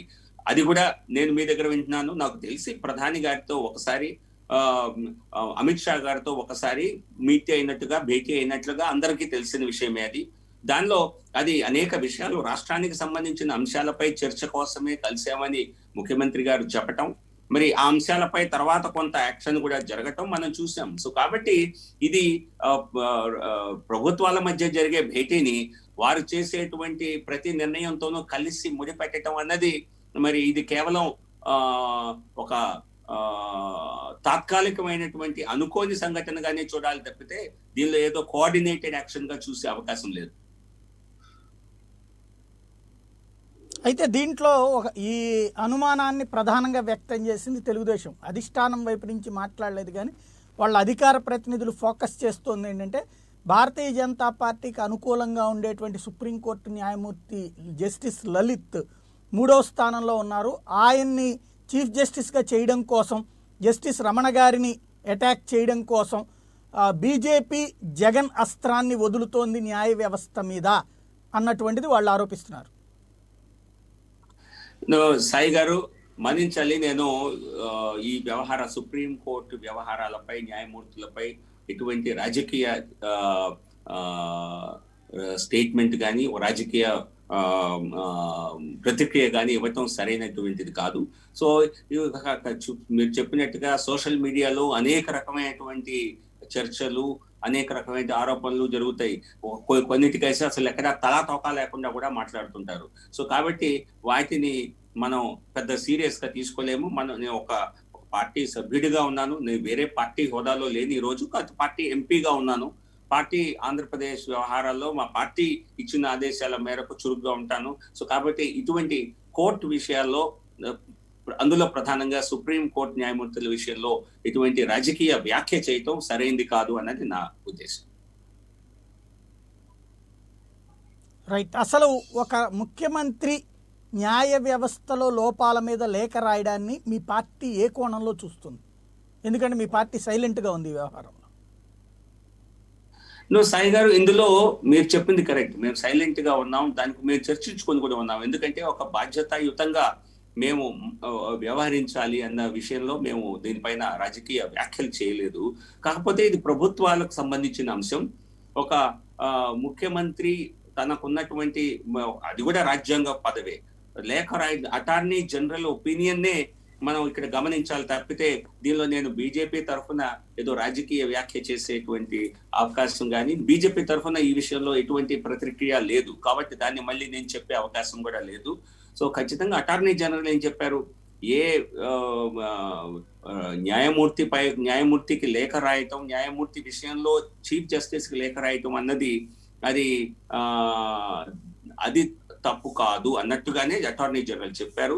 కాకపోతే దాన్ని బహిర్గతం చేయటం, దానిపైన మరి దాన్ని పబ్లిక్ డిస్కషన్ పాయింట్ చేయటము, ప్రెస్ కాన్ఫరెన్స్ ద్వారా దాన్ని ప్రజల సమక్షంలో పెట్టడం ఖచ్చితంగా మేము వ్యతిరేకిస్తామని అటార్నీ జనరల్ గా చెప్పారు. మనం దాన్ని గమనిస్తే సరిపోతుంది తప్పితే దీనిపైన రాజకీయ వ్యాఖ్యలు చేయటం సరికాదు అన్నది నా ఉద్దేశం. అంటే దీంట్లో ఒక్క ఎక్కడొచ్చిందంటే ఈ డౌట్ అంతా కూడా భారతీయ జనతా పార్టీ తప్పించి మిగతా అన్ని పార్టీలు స్పందించినాయి. కాంగ్రెస్, కమ్యూనిస్టులు, తెలుగుదేశం వీళ్ళందరూ కూడా ఇది న్యాయ వ్యవస్థ మీద ఒక నిందితుడు చేస్తున్నటువంటి దాడి, నిందితుడు అని కూడా అనలేదు, ఏకంగా నేరస్తుడు చేస్తున్నటువంటి దాడి అనినే వ్యాఖ్యానించారు. ఇది ఎట్టి పరిస్థితుల్లో సహించకూడదు అంటూ దాంట్లో లింక్ తీసుకొచ్చింది మీతో, భారతీయ జనతా పార్టీ అండతోనే ఇది చేస్తున్నారని. కాబట్టి సమాధానం చెప్పాల్సినటువంటిది, లేదంటే కనుక మీ ఇద్దరి మధ్యన లాలూచి ఉందన్నటువంటిదే ప్రజల్లోకి వెళ్తుంది. అందుకని అడుగుతున్నా. నువ్వు సాయి గారు మీరు ఎన్నిసార్లు చెప్పినా విమర్శలు చేసేవారు అనేక అర్థరహితమైనటువంటి విమర్శలు చేస్తుంటారు. ప్రతిపక్షాలకు వేరే పనే ఉంది. వాళ్ళకి అక్కడ అధికారం లేదు, 4 సీట్లు లేవు. వారికి ఉన్నదల్లా ఏదో ఒకటి చెప్పి బీజేపీపై రాయి వేయాలనేటువంటి కమ్యూనిస్టులు చేసే ప్రయత్నం. అప్పుడప్పుడు వీళ్ళు బి టీమ్ గా కూడా పనిచేస్తుంటారు ఇతర పార్టీలకి. సో ఏదో ఒక రకంగా మాపై ఎక్కువ పెట్టాలి. దానికి మేమేం పెద్దగా స్పందించాల్సిన అవసరం లేదు. నేను చెప్పా కదా, దీనిలో దీనిలో రాజకీయంగా స్పందించాల్సిన అవసరం లేదు. ఏ రకంగా మరి ప్రభుత్వ స్పందన ఉండాలి అన్నది అటార్నీ జనరల్ గారు చెప్పారు. ఆయన చెప్పారు చీఫ్ జస్టిస్ ఆఫ్ ఇండియా ఆయన దగ్గర ఉన్నటువంటి విషయంలో మాట్లాడే అధికారం కానీ మాట్లాడవలసిన అవసరం కానీ ప్రభుత్వానికి లేవు అని. సో దానిపైన మేము మళ్ళీ రాజకీయంగా విమర్శలు, రాజకీయంగా వ్యాఖ్యలు చేయటం సరికాదు. రైట్. ఈవేళ భారతీయ జనతా పార్టీకి భవిష్యత్తులో ఆంధ్రప్రదేశ్లో ఇటు సీరియస్ ఎఫర్ట్ పెట్టడానికి తగినటువంటి వాతావరణం ఉందని ఎలా అనుకుంటున్నారు? 2 ప్రాంతీయ పార్టీలు బలంగా ఉన్నప్పుడు, అదే సందర్భంలో ఇప్పుడు మీరు చెప్పినటువంటి విధంగా ఇంపార్టెంట్ అకేషన్స్ టైంలో మీ చేతిలో ఉన్నటువంటి పవర్స్ని వాడనప్పుడు ఎలా పార్టీ ఎదుగుతుంది అనుకుంటున్నారు? సాయి గారు, నేను చెప్పా ఇంతకే మీకు దీనికి సమాధానం చెప్పాను. ఏ పార్టీల ఆధిపత్యం ఇక్కడ శాశ్వతం కాదు. ఎన్నికల్లో అదే మొన్న అసెంబ్లీ ఎన్నికల్లో మీరు చూస్తే టిఆర్ఎస్ ఓట్ల శాతం 56 నుంచి 50, బహుశా 54 నుంచి ఇప్పుడు 37-38% పడిపోయింది. అంటే 16.5% ఓట్లు టిఆర్ఎస్ కి 2 సంవత్సరాల వ్యవధిలో 2018లో అసెంబ్లీ ఎన్నికలు జరిగితే ఇప్పటికి 54.4 నుంచి 37.8%, అంటే దాదాపు 17% ఓట్లు కోల్పోయింది. శాశ్వతమా? అంత ఓట్లని మేము గెయిన్ చేసుకోవటం జరిగింది. అంతకంటే ఎక్కువ 25% బీజేపీకి ఓట్లు పెరిగాయి. సో అలాగే నేను గతంలో కూడా చెప్పా, కొన్ని రాష్ట్రాల్లో 1% నుంచి అధికారానికి ఎదిగామని. ఈ పార్టీలు కూడా మరి తమకు గతంలో వచ్చిన ఓట్లే తమకి శాశ్వతంగా తమ పట్ల ఉంటాయని అనుకుంటే ఖచ్చితంగా పొరపాటే. అటువంటి ధైర్యం ఉంటే బెంబేలు పడేవారు కాదు కదా. బీజేపీ గెలిచినప్పుడల్లా, దేశంలో ఎక్కడ గెలిచినా కూడా మన రాష్ట్రంలోని పార్టీలు కూడా, ప్రాంతీయ పార్టీలు అంతో కొంత ఆందోళన గురి చెందుతున్నాయి. పైకి భేషజానికి పెద్ద పెద్ద మాటలు చెప్తారు, మేము వింటాము. ఎందుకంటే వారు చేసే వ్యాఖ్యల్ని వెనక విని బ్రతికేస్తాం తప్పితే మేము వారిని వారించలేం కదా. టిఆర్ఎస్ కూడా ఇటువంటి వ్యాఖ్యలే చేసింది కదా. బీజేపీ అసలు లెక్కే లేదు, మరి గొప్ప మెజార్టీతో గెలుస్తామని అనుకున్నారు కదా. సో కాబట్టి వారు చేసే విమర్శలు, వారు మాకు ఆస్కారం లేదు, అక్కడ ఏదో వ్యాక్యూమ్ ఉండి మేము ఆ వ్యాక్యూమ్ ఫీల్ చేయడానికి రావటంలా, మేము రావటంతోనే, మేము ఎదగటంతోనే అది వారు కిందకు తగ్గటం, వారు ఖచ్చితంగా 10%, 15% పడిపోవటం జరుగుతుంది. అది ఎలా జరుగుతుంది అన్నది మా కార్యాచరణ పట్ల, ప్రధానంగా మా నాయకత్వం పట్ల, మోదీ గారి యొక్క నేతృత్వం పట్ల, బీజేపీ విధి విధానాల పట్ల ప్రజలు ఆకర్షితులై మా వైపు వస్తారని, ఖచ్చితంగా అటువంటి అవకాశం, అటువంటి అభివృద్ధి పార్టీకి వస్తుందని మేము ఖచ్చితమైన నమ్మకంతో ఉన్నాం. అది చేసి చూపిస్తాం. మీరు కర్ణాటకలో కూడా చూశారు, చాలా కాలం పట్టింది, కానీ 4% ఉన్నటువంటి కర్ణాటకలో బీజేపీ మరి తనంత తానుగా అధికారంలోకి ఎదగటం జరిగింది. లోక్సభలో విస్తృతంగా మెజారిటీ గెలుచుకోవటం జరిగింది. సో కాబట్టి ఏది కూడా అసాధ్యం కాదు. కృషి చేయటమే మా ముందున్న లక్ష్యం. సోమవీర్రాజు గారి నాయకత్వంలో బీజేపీ, అటు పవన్ కళ్యాణ్ గారి నాయకత్వంలో జనసేన వచ్చే 2-3 సంవత్సరాల్లో మరి అటువంటి కార్యాచరణ చేసి ఖచ్చితంగా ప్రజాదరణ పొంది మేమే ప్రత్యామ్నాయం అవుతాం 2024కి అన్నది మా ముందున్నటువంటి లక్ష్యం, మా నమ్మకం కూడా. అమరావతి లేదా 3 రాజధానులు ఏదో ఒక మార్గం, లేదా మీదైనటువంటి ఒక ప్రత్యామ్నాయ మార్గం లేకుండా మీరు ఆంధ్ర ప్రజల్ని ఎలా మెప్పించగలమనుకుంటున్నారు? ఏ ఒక్క అంశం పైన రాష్ట్ర ప్రజలు తమ అభిప్రాయాన్ని ఏర్పరచుకోరు సాయి గారు. ప్రతి అంశము ఇంపార్టెంటే, రాజధాని అంశం కూడా ఇంపార్టెంటే, కానీ ఒక్క అంశంతోనే ప్రజలు తమ రాజకీయ దృక్పథాన్ని మరల్చుకుంటారు అనుకుంటే అది పొరపాటు. సో కాబట్టి అమరావతి విషయంలో మేము ఉన్న వాస్తవాలను చెప్పాము. సో మాపై మా మా మా పైన బాధ్యతను నెట్టేటువంటి ఒక దుష్ప్రయత్నం జరిగింది. దాన్ని మేము ఖచ్చితంగా చాలా సక్సెస్ఫుల్ గా దాన్ని తిప్పికొట్టాము. సో కాబట్టి అమరావతి విషయంలో అమరావతి కొనసాగాలి. ఎందుకంటే గతంలో అమరావతి ఆ, రాజధానిగా ఉండాలి కావాలి అని చెప్పి అన్ని పార్టీలు కలిసి సమిష్టిగా నిర్ణయం చేశాయి కనుక అమరావతిలో అక్రమాలు జరగలేదని, అమరావతిలో మరి ఆ, రియల్ ఎస్టేట్ వ్యాపారం ప్రయత్నం జరగలేదని మేము ఎప్పుడూ చెప్పలా. మేము ఖచ్చితంగా అమరావతిలో కూడా ఆరోపణలు వచ్చాయని చెప్పాం. అమరావతిలో మరి వాటిపైన నిర్ణయాలు జరగాలి, వాటిపైన యాక్షన్ తీసుకోవాలని కూడా గతంలో చెప్పాం, ఎన్నికల ముందు చెప్పాం, ఇప్పుడు చెప్తున్నాం. కానీ సమిష్టిగా చేసే నిర్ణయం కనుక దాన్ని కొనసాగిస్తే బాగుంటుంది. మళ్ళీ మళ్ళీ కొత్త కొత్త రాజధానుల అంశాలతో వస్తే రాష్ట్రం నష్టపోతుంది అన్న విషయాన్ని మేము అందరం కలిసి సమిష్టిగా నిర్ణయించి చెప్పాం. అంటే అమరావతి అని చెప్పిన మీరే కర్నూలులో హైకోర్టు కావాలని తీర్మానం కూడా చేశారు. అంటే వాళ్ళు ఒక రాజధాని, మీరు 2 రాజధానులు, ఇప్పుడు వైఎస్ఆర్ కాంగ్రెస్ పార్టీ 3 రాజధానులు. దీంట్లో ప్రజలను ఎలా కన్విన్స్ చేయగలుగుతారు మీరు? సాయి గారు, రాయలసీమలో రాయలసీమలో హైకోర్టును పెట్టాలి అని మొదటి నుంచి డిమాండ్ చేసింది, దాన్ని కమిట్ అయి ఉన్నది భారతీయ జనతా పార్టీ. దానిలో మేమెప్పుడు మా మాట మార్చలేదు, మార్చం కూడా. కాకపోతే దానికి రాజధాని అన్న పేరు పెట్టింది రాష్ట్ర అధికార పార్టీ వైసీపీ. కేవలం హైకోర్టునంత మాత్రాన అదేదో రాజధాని అయిపోతుంది అన్నది కాదు, అది ఉత్తుత్తి రాజధాని అవుతుంది. ఈ రకంగా హైకోర్టు అనేక రాష్ట్రాల్లో, ఉత్తరప్రదేశ్, రాజస్థాన్, మధ్యప్రదేశ్ అనేక రాష్ట్రాల్లో ఈ రకంగా ఒక చోట హైకోర్టు, ఒక చోట రాష్ట్ర పాలన రాజధాని వేరువేరుగా ఉన్నాయి కనుక రాయలసీమకు కూడా ప్రాధాన్యం ఇవ్వాలని, హైకోర్టు పెట్టాలని మేము గతంలోనే డిమాండ్ చేస్తాం. మొట్టమొదటిసారి హైకోర్టు నిర్ణయం జరిగేటప్పుడు మేము అప్పుడు లా మినిస్టర్ గారి దగ్గరికి కూడా వెళ్ళి రవిశంకర్ ప్రసాద్ గారిని అభ్యర్థించడం జరిగింది, రాయలసీమలో పెట్టమని. అప్పుడు ఆయన చెప్పింది ఏంటంటే రాష్ట్ర ప్రభుత్వం మరి వేరే విధంగా చెప్తోంది, మరి రాష్ట్ర ప్రభుత్వ అనుమతితోనే వారి నిర్ణయాన్ని, పాలనా రాజధాని అమరావతి అది కేవలం రాష్ట్ర ప్రభుత్వం తీసుకున్న నిర్ణయమే. వాళ్ళు గెజెట్ నోటిఫికేషన్ ఇచ్చి కేంద్రానికి ఏదో సూచనప్రాయంగా కూడా తెలియజేశారేమో అంతే. కానీ హైకోర్టు విషయానికి వస్తే కేంద్ర ప్రభుత్వ అనుమతి లేకుండా జరిగే పరిస్థితి లేదు. అందుకని మేము అప్పుడు అడిగాం, హైకోర్టుని కనీసం రాయలసీమలో పెట్టమని మనం అడుగుదాం అంటే మనం అట్లా డిమాండ్ చేసే అవకాశం లేదు. నిర్ణయం చేసేది, నోటిఫికేషన్ ఇచ్చేది మరి కేంద్ర ప్రభుత్వ సూచనతో గౌరవ రాష్ట్రపతి గారు అయినప్పటికీ కూడా మనం రాష్ట్ర ప్రభుత్వం చెప్పిన పరిస్థితి, రాష్ట్ర ప్రభుత్వం చెప్పినటువంటి సూచన ప్రకారమే మనం అక్కడ పెట్టాల్సి ఉంటుంది.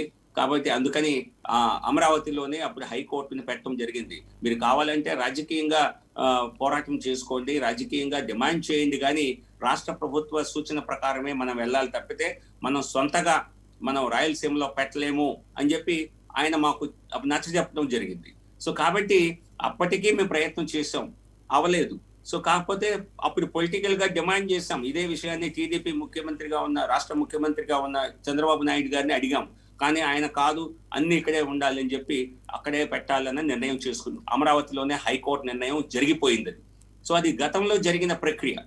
సో ఏదన్నా మీరు అనొచ్చు ఇప్పుడు మరి ఈ ప్రభుత్వం మార్చాలనుకుంటుందా, ఇది కేంద్ర రాష్ట్ర ప్రభుత్వం చెప్పగానే చేసేసే విషయం కాదు. ఇందులో సుప్రీంకోర్టు నిర్ణయం గతంలో కూడా తీసుకోవడం జరిగింది. సుప్రీంకోర్టు నిర్ణయం, హైకోర్టు యొక్క అంగీకారం ఇవన్నీ ఉంటే సులభంగా అయిపోతుంది, దానిలో ఇబ్బందే ఉండదు.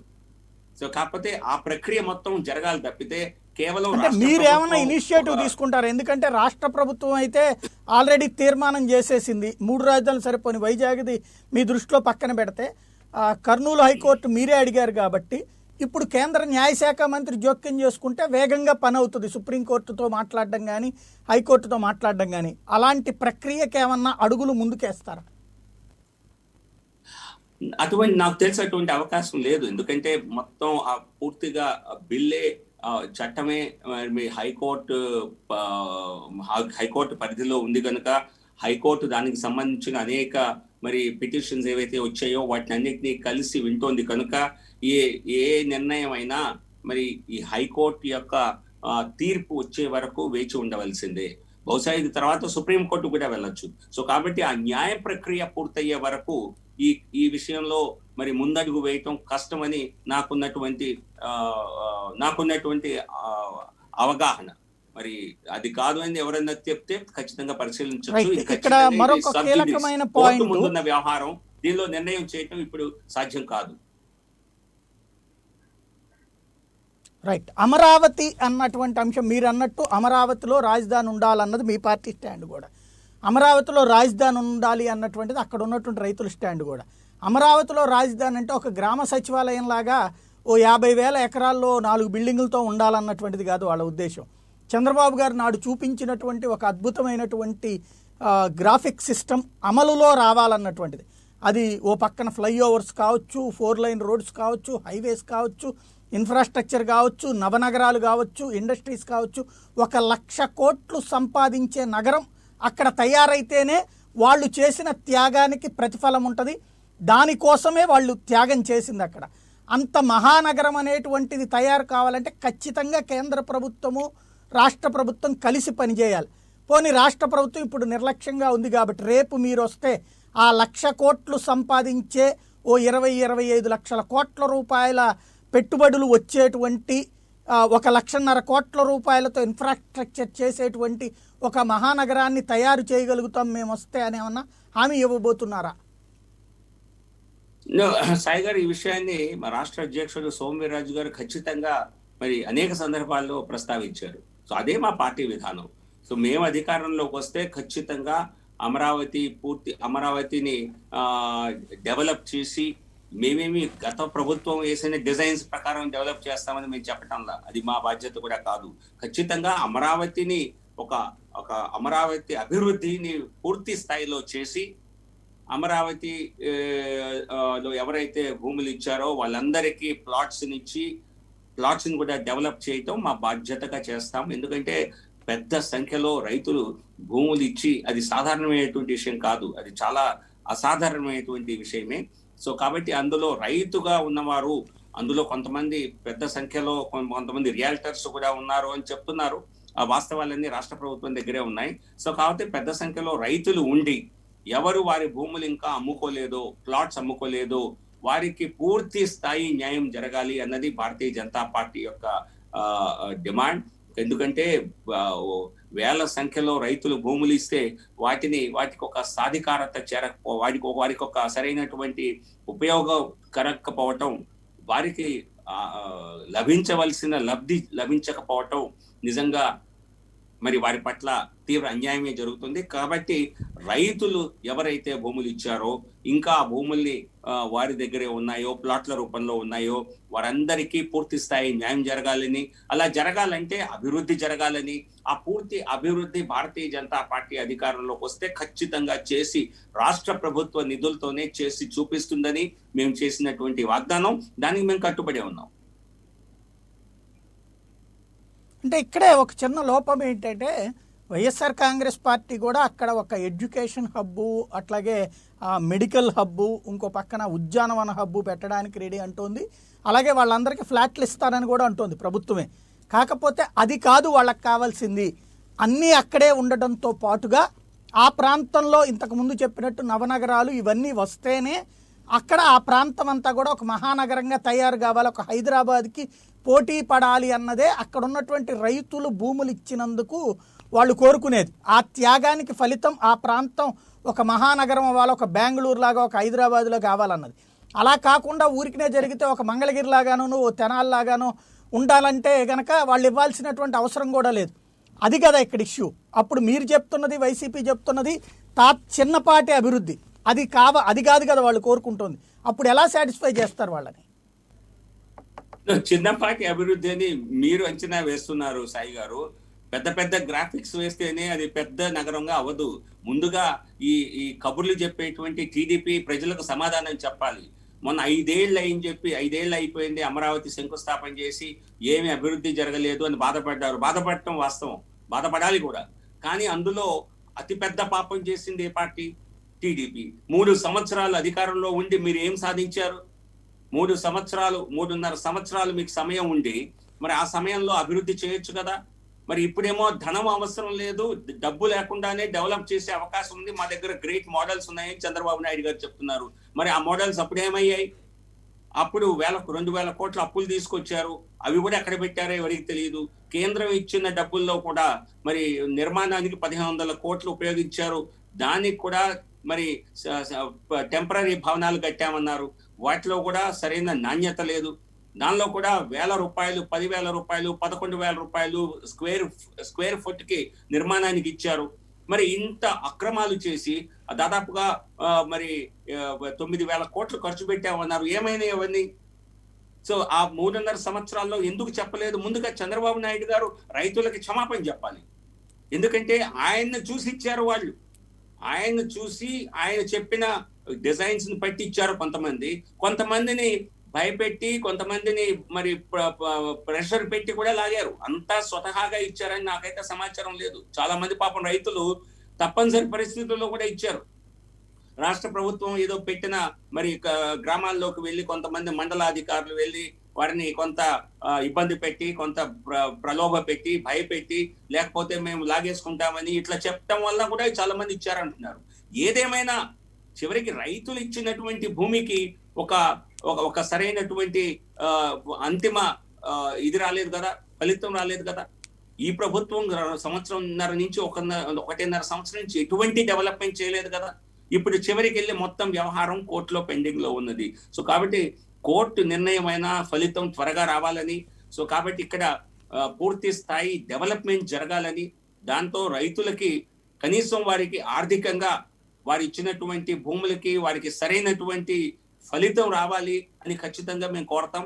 రైతుల పక్షాన బీజేపీ నిలుస్తుంది అని మరలా చెప్పాము. మరొకసారి మా నాయకత్వం యొక్క ఆలోచన మీకు మరొకసారి తెలియజేస్తున్నాను అంతే.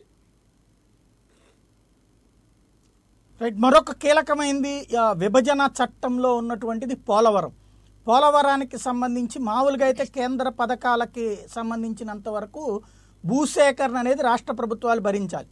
ఆనాడు వెంకయ్యనాయుడు గారు కానీ కేంద్ర ప్రభుత్వం కానీ పూర్తి చివరి రూపాయితో సహా మేమే ఖర్చు పెడతామని. ఇప్పుడు ఆ 55,000 కోట్లు, మొన్నటిదాకా 47,000 అన్నారు, ఇప్పుడు 21,000 కోట్లు అంటున్నారు. మొత్తం మీద పోలవరం ప్రాజెక్టుని ఒక అయోమయంలో పడేస్తున్నటువంటి పాపం ఎవరిది? టైగర్, ఈ విషయంలో అనేక మరి అవాస్తవాలు, కొన్ని అబద్ధాలు, కొంత అవగాహన రాహిత్య లోపాలు, వీటి కారణంగా సరైన వివరణ పోలవరం విషయంలో ప్రజల్లోకి వెళ్ళలేదు. కొన్ని వాస్తవాలు, వివరాలు మొదటిగా మీ ప్రోగ్రామ్ లోనే చెప్తున్నాను. సో కాబట్టి ఖచ్చితంగా దీనిపైన పార్టీలు కూడా మరి స్పందిస్తాయని నేనైతే ఇది స్పందించాల్సిన అవసరం ఉంటుంది.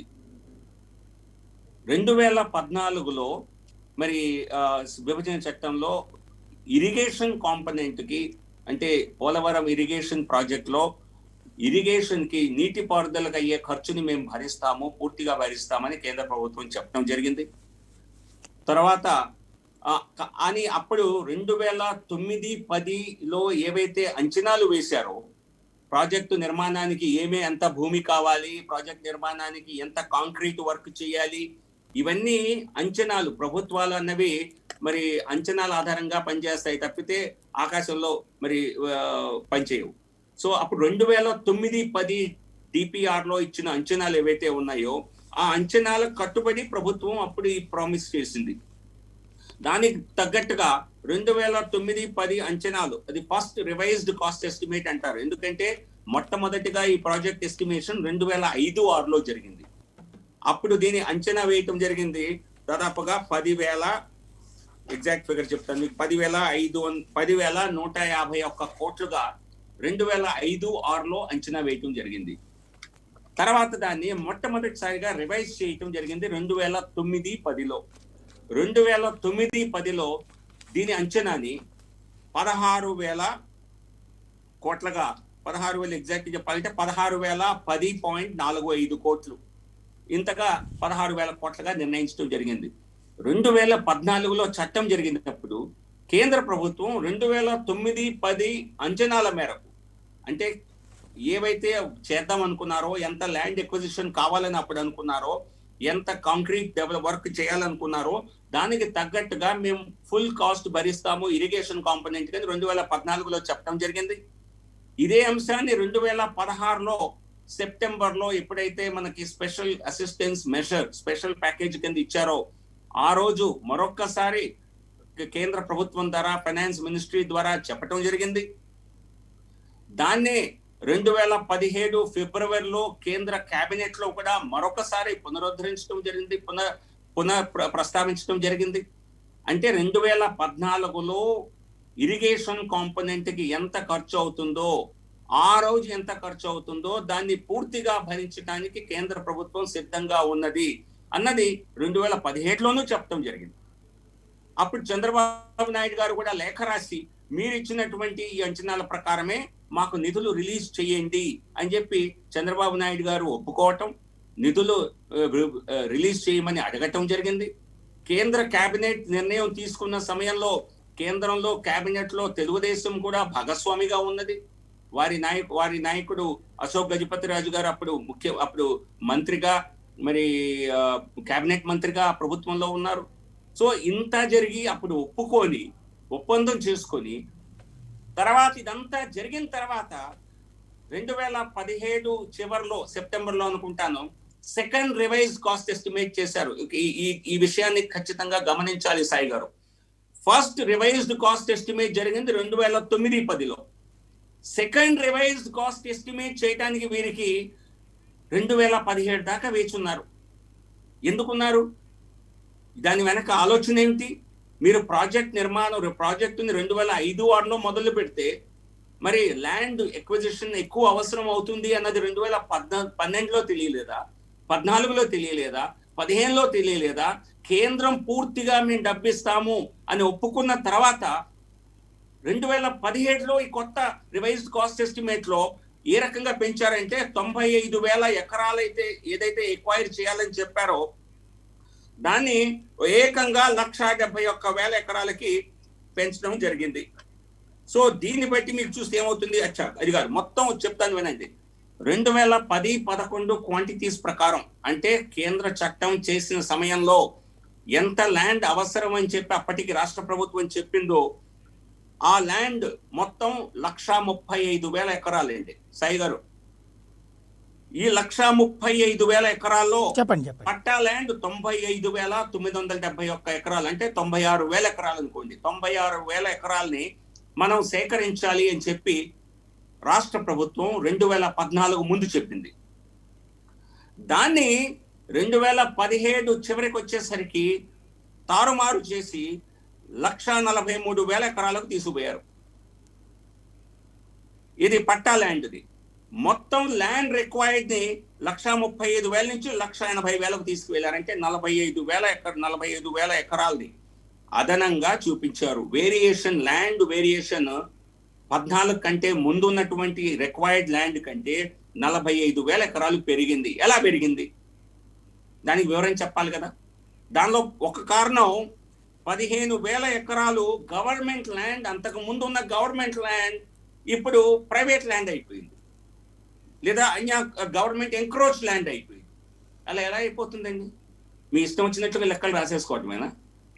అంటే 29,852 ఎకరాలు ఏదైతే 2014 ముందు ప్రభుత్వ భూమిగా ఉన్నదో, ఈ సేకరించాల్సిన భూమిలో, అది తగ్గిపోయి 15,578 ఎకరాలు అయింది. 14,274 ఎకరాల గవర్నమెంట్ భూమి ఎవరి చేతుల్లోకి వెళ్ళింది? ఎలా వెళ్ళింది? దీని వెనకాల స్కెచ్ ఎవరేశారు? దీన్ని ఏ రకంగా కొట్టేయాలని ప్రయత్నం చేశారు? ఇవన్నీ ఇందుకే పోలవరం అన్నది ఒక ATM లా తయారైంది అని చెప్పింది. అందుకే పోలవరంలో అవినీతి జరిగింది అని అందరూ చెప్పింది. ఈ విషయాన్ని వైసీపీ నాయకులు కూడా ప్రస్తావించారు. అప్పుడు జగన్మోహన్ రెడ్డి గారు కూడా పాదయాత్రలో ఈ విషయాన్ని అన్నారు.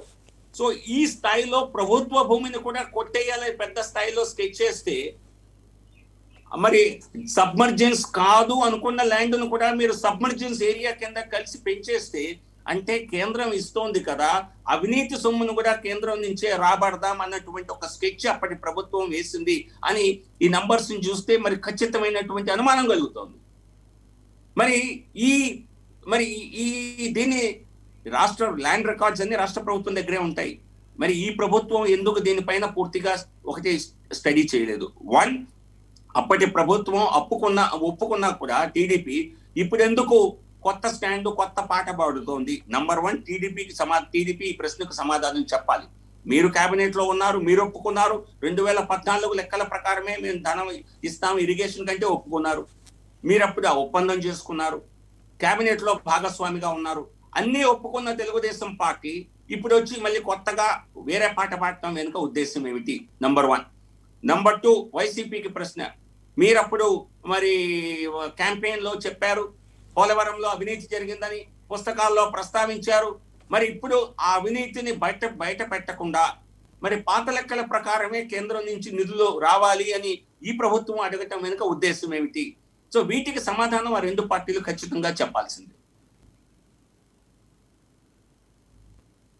అంటే ఇక్కడ 55,000 కోట్ల రూపాయల దాకా ఎస్టిమేషన్, రివైజ్డ్ ఎస్టిమేషన్కి సూత్రప్రాయ అంగీకారం ఆనాడు తెలిపింది పోలవరం అథారిటీ. అదే సందర్భంలో దాన్ని ఇరిగేషన్కి సంబంధించినటువంటి టెక్నికల్ బోర్డు కూడా అప్రూవ్ చేసింది, సూత్రప్రాయ అంగీకారం తెలిపింది.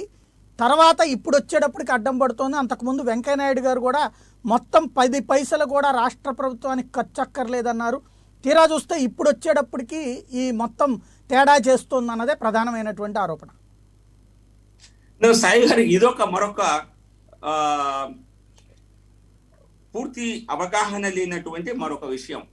ఎందుకంటే దీనిపైన కూడా ఖచ్చితమైనటువంటి సమాచారం మన అందరికీ ఇవ్వాల్సిన బాధ్యత మాకుంది కనుక నేను చెప్తున్నాను. కేంద్ర ప్రభుత్వం స్పష్టంగా కేబినెట్ లో చెప్పింది 2014లో ఈ ప్రాజెక్టుకి అప్పుడు ఉన్నటువంటి లెక్కల ప్రకారం, అప్పుడు ఉన్నటువంటి రిక్వైర్మెంట్స్ ప్రకారం ఎంత ఖర్చు అవుతుందో ఇరిగేషన్ కి మేము అందిస్తామని చెప్పింది. ఈ రోజుకు దానికే కట్టుబడి ఉన్నది. ముందుగా మీకు ఆ విషయం చెప్పాలి.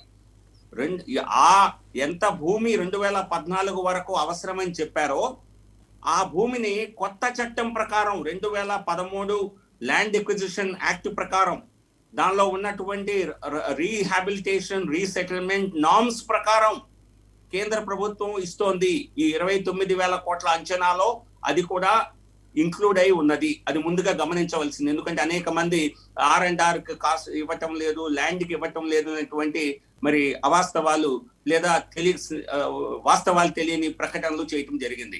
ఖచ్చితంగా 29,000లో కూడా 2014 వరకు ఎంత ల్యాండ్ అవసరమని రాష్ట్ర ప్రభుత్వం చెప్పిందో దాని అంతటికి కొత్త చట్టం ప్రకారం, కొత్త నార్మ్స్ ప్రకారం కేంద్ర ప్రభుత్వం ఇస్తోంది. నంబర్ 1.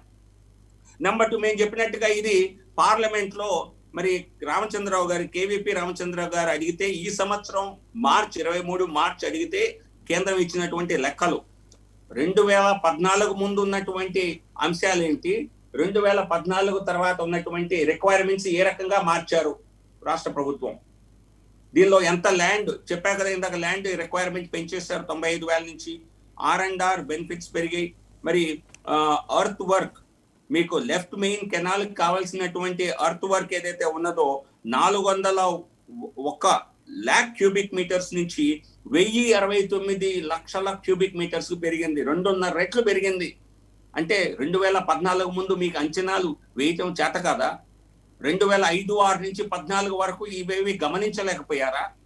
సో కేవలం ఏదో కేంద్రం నిధులు ఇస్తోంది కదా అని చెప్పి పెంచారా? దీనికి వాస్తవాలు మరి రాష్ట్ర ప్రభుత్వం చెప్పాలి కదా. అలాగే రైట్ మెయిన్ కెనాల్ కూడా అర్త్ వర్క్ అన్నది, ఇది కన్స్ట్రక్షన్ వర్క్ అన్నది 596 lakh క్యూబిక్ మీటర్స్ నుంచి 1,162 lakh క్యూబిక్ మీటర్స్, అంటే 2.5 రెట్లు పెంచేసి కేంద్రం దీనికి తగ్గట్టుగానే ఇవ్వాలి అంటే సాధ్యమవుతుందా అన్నది కేంద్ర ప్రభుత్వం ముందున్నటువంటి ప్రశ్న. అలాగే 2005-6లో మొట్టమొదటిసారిగా డిపిఆర్ వేసినప్పుడు వీళ్ళు కావాలి మనం ఎక్వైర్ చేయి, మనకు కావాల్సినటువంటి మొత్తం ల్యాండ్ నా దగ్గర, నేను స్పష్టంగా వారి దగ్గర నుంచి తెప్పించాను, నాకు కావాల్సిన అన్ని సమాచారం నా దగ్గర ఉన్నది. సో దీనిలో 1,10,000 ఎకరాలు ఈ మొత్తం ఈ ప్రాజెక్ట్ లో ల్యాండ్ రిక్వైర్మెంట్ అవుతుంది అని చెప్పి మరి అది తర్వాత 1,35,000 అయింది, తర్వాత 1,80,000 అయింది. ఈ రకంగా ఎట్లా పెంచుకుంటూ పోయారు అన్న దానికి సమాధానం, స్పష్టమైన సమాధానం లేదు. అలాగే నేను మిగతా ఇరిగేషన్ ప్రాజెక్ట్స్ లో కూడా ఇంత వ్యత్యాసం వస్తుందని కనుక్కున్నాను, లేదు. పోలవరంలో నేషనల్ ఇరిగేషన్ ప్రాజెక్ట్స్ లో ఇతర ప్రాజెక్ట్స్ కూడా ఉన్నాయి. For example Gosikhurd national irrigation project మహారాష్ట్రలో, అక్కడ ఇంత వ్యత్యాసం రావట్లా. సో మన రాష్ట్రంలో మరి మన అంచనాలు వేయటం మనకు చేత కాదా అంటే కాదు. ఖచ్చితంగా మన ఇరిగేషన్ వ్యవస్థ కానివ్వండి, ఇతర రాష్ట్రాల కంటే ఇక్కడ ఎక్కడా తీసిపోదు. ఇంకా చెప్పాలంటే మంచి అనుభవం ఉన్నటువంటి శాఖ మంది. సో కాబట్టి అంచనాలు తారుమారు అవటం వెనుక ఉద్దేశం ఖచ్చితంగా మరి ఏమిటి అన్నది మరి స్టడీ చేయవలసిన అవసరం ఉన్నది. రాష్ట్ర ప్రభుత్వం ఆ అక్కడ ఏ గోల్మాల్ జరిగింది అన్న దానిపైన దృష్టి పెట్టకుండా కేవలం మరి కేంద్రమే అన్ని నిధులు ఇవ్వాలి, మరి గత ప్రభుత్వం స్కెచ్ చేసిన అవినీతి కూడా ఈ ప్రభుత్వమే నిధులు ఇవ్వాలి, కేంద్ర ప్రభుత్వం అని ఆలోచించడం సరైనది కాదు. ఖచ్చితంగా రాష్ట్రానికి విస్తృత స్థాయిలో కేంద్ర సహాయం లభించాలని, రాష్ట్రం మరి నిధులతో మరి అభివృద్ధితో మరి కేంద్ర సహాయంతో ముందుకు వెళ్ళాలి అని మనందరం ఆకాంక్షిస్తాం. మేము కూడా ఆకాంక్షిస్తాం. మేము కూడా రాష్ట్ర ప్రజల ఏ లాభం చేకూరినా అందులో ఆనందించేది మనమే. కాకపోతే మరి ప్రభుత్వాలు చేసే తప్పుల్లో అవినీతికి కూడా కేంద్రం నుంచి సహకారం రావాలి అనుకోవటం సరైన విధానం కాదు. సో కాబట్టి దీనిపైన కూడా రాష్ట్ర ప్రభుత్వం స్పష్టంగా మరి అవసరమైతే దీనిపైన ఒక విస్తృత స్థాయిలో ఇన్వెస్టిగేషన్ జరగాల్సిన అవసరం ఉన్నది. ఇందులో పెద్ద సంఖ్యలో కూడా ఇన్వెస్టిగేషన్ చేయాల్సిన అవసరం లేదు. మొత్తం ఈ 15,000 ఎకరాల భూమి గవర్నమెంట్ ల్యాండ్ ఏ రకంగా సడన్ గా అన్యాక్రాంతం అయింది, మధ్యలో ఎవరి పేర్లతో దాన్ని మరి తారుమారు చేశారు, ఇవన్నీ రెవెన్యూ రికార్డ్స్ ని ఫోరెన్సిక్ ఆడిట్ కనుక నిర్వహిస్తే ఖచ్చితంగా వివరాలన్నీ బయటకు వస్తాయి. అంటే ఇక్కడ మరొక ఇష్యూ ఏముందంటే, తెలుగుదేశం ఈ రివైజ్డ్ ఎస్టిమేషన్ వేసినటువంటి తెలుగుదేశం నాయకులు చెప్పే పాయింట్, ప్రచారంలోకి తీసుకొచ్చిన పాయింట్, గతంలో రాజశేఖర రెడ్డి హయాంలో ఎత్తు కంటే కూడా మరింత ఎత్తు పెంచడం, తద్వారా దాని నిల్వ కెపాసిటీ 100 ఏళ్ల లెక్కలు తీసుకున్నారు. అంతకుముందు రాజశేఖర రెడ్డి హయాంలో 50-60 ఏళ్ల లెక్కలు తీసుకుంటే దీన్ని 100 ఏళ్లకి రివైజ్ చేశారు. ఆ కారణంగా ఇది పెరిగింది. తద్వారా భవిష్యత్తు ప్రణాళికల్ని దృష్టిలో పెట్టుకుని చేశారు. దాన్ని ఇక్కడ వీళ్ళు చెడగొడుతున్నారు ఇప్పుడున్నటువంటి వైసీపీ బీజేపీ కుమ్మక్కయ్యి అన్నటువంటిది ఓ ప్రధానమైన ఆరోపణ. ఇది కొన్ని టీడీపీకి అనుకూలంగా ఉండే కొన్ని వ్యాఖ్యలు, కొంత సమాచారం బయటకు వస్తున్న మాట నేను నా దృష్టికి కూడా వచ్చింది. మరి ఇక్కడ ప్రభుత్వాలను మనం పక్కన పెడితే, మనం కేంద్ర ప్రభుత్వం ఇచ్చిన కమిట్మెంట్ 2010-11 క్వాంటిటీస్ ఏవైతే ఉన్నాయో, ఎటువంటి ప్రాజెక్ట్ నిర్మాణం చేపడతామని చెప్పి మనం 2010-11లో రాష్ట్ర ప్రభుత్వం అంచనాలు వేసి first revise cost estimate submit చేసిందో, ఆ స్థాయి ప్రాజెక్ట్ నిర్మాణానికి 2014లో కేంద్ర ప్రభుత్వం అనుమతి ఇవ్వటం జరిగింది. ఆ స్థాయి ప్రాజెక్ట్ నిర్మాణానికి అయ్యే పూర్తి ఖర్చుని భరిస్తానని ఆ రోజు చెప్పింది. ఆ ఖర్చు విస్తృతంగా పెరిగింది. 16,000 నుంచి 29,000 కోట్లకు పెరిగింది. ఆ పెరగటానికి కారణం ల్యాండ్ ఎక్విజిషన్ కొత్త చట్టం ప్రకారం ల్యాండ్ ఎక్విజిషన్ కాస్ట్ ను పెంచటం, పరిహారం చెల్లించే పరిహారాన్ని కొన్ని రెట్లు పెంచటం, అలాగే రీహాబిలిటేషన్ రీసెటిల్మెంట్ కాస్ట్ పెరగటం. పెరిగిన ఆ మొత్తానికి కేంద్రం కట్టుబడే ఉన్నది 2014. కానీ అసలు వచ్చిన సమస్యల సెకండ్ రివైజ్డ్ కాస్ట్ ఎస్టిమేట్ అని 2017లో ఏదైతే సబ్మిట్ చేసిందో రాష్ట్ర ప్రభుత్వం, దానిలో అంచనాల్ని అనేక రకాలుగా పెంచేసి మరి పెంచిన దానికి కూడా కేంద్రమే ఇవ్వాలి అన్నటువంటి ఒక కొత్త కోణాన్ని తీయటం జరిగింది. తెలిసి కూడా కేబినెట్ లో అదే ప్రభుత్వం ఒప్పుకొని కూడా, ఆ ప్రభుత్వం చెప్పింది కదా, ఇదే కేబినెట్ లో మీ మంత్రి టీడీపీ మంత్రి ఉన్నారు కదా, దానిలో స్పష్టంగా రాసింది కదా, చదవమంటే నేను చదివినిపిస్తాను. ఇది ఆ రోజు కేబినెట్ లో రాసున్నది ఏమిటి అన్నది మీరు వారిని ప్రశ్నించండి, టీడీపీ వాళ్ళని సమాధానం అడగండి. యూనియన్ కేబినెట్, ఇది పార్లమెంట్ లో 16 మార్చ్ 2020 కేవీపీ రామచంద్రరావు గారికి ఇచ్చిన సమాధానం. ఇది ఎవరికైనా దొరుకుతుంది, మీరందరూ నెట్ లో ఎత్తుకోవచ్చు. దీనిలో స్పష్టంగా రాసుంది, union cabinet in it's meeting held in March 2017 approved the proposal of Department of Expenditure seeking approval for funding of irrigation component of Polavaram irrigation project. నేను ఆ కేబినెట్ లో నిర్ణయం చదువుతాను. Government of India will provide 100% of the remaining cost of the irrigation component only of the project for the period starting from 1/4/2014 to the extent of the cost of the irrigation component on that date. And on that date is 1/4/2014. 2014 సమయానికి April 1వ తారీఖుకి ఈ project నిర్మాణానికి ఏమేమి కావాలని మీరు అన్ని లెక్కలేసి ఇచ్చారో వాటన్నిటికీ 2014 ఏప్రిల్లో ఎంత ఖర్చు అవుతుందో ఆ పూర్తి ఖర్చుని కేంద్రమే భరిస్తుంది ఇరిగేషన్ కాంపోనెంట్ కి. ఇది మరి మరి అశోక్ గజపతి రాయ్ గారు మీటింగ్ లో లేరా? ఇదే లాంగ్వేజ్ ని మరి స్పెషల్ ప్యాకేజ్ ఇచ్చినప్పుడు రాష్ట్ర ప్రభుత్వానికి ఇస్తే ఒప్పుకోలేదా? దాన్ని స్వాగతించారు కూడా కదా. మరి ఇప్పుడు మరి కొత్తగా ఏదో 2017లో ఏదో మీరు లెక్కలు ఇచ్చారు, మీరు ఇందాక అడిగారు, దాన్ని ఒప్పుకుంది కదా కేంద్ర ప్రభుత్వం అని. ఇది ఒక గమ్మత్తైనటువంటి విషయం అర్థం చేసుకోవాలి. టెక్నికల్ ఇవాల్యుయేషన్ ఇప్పుడు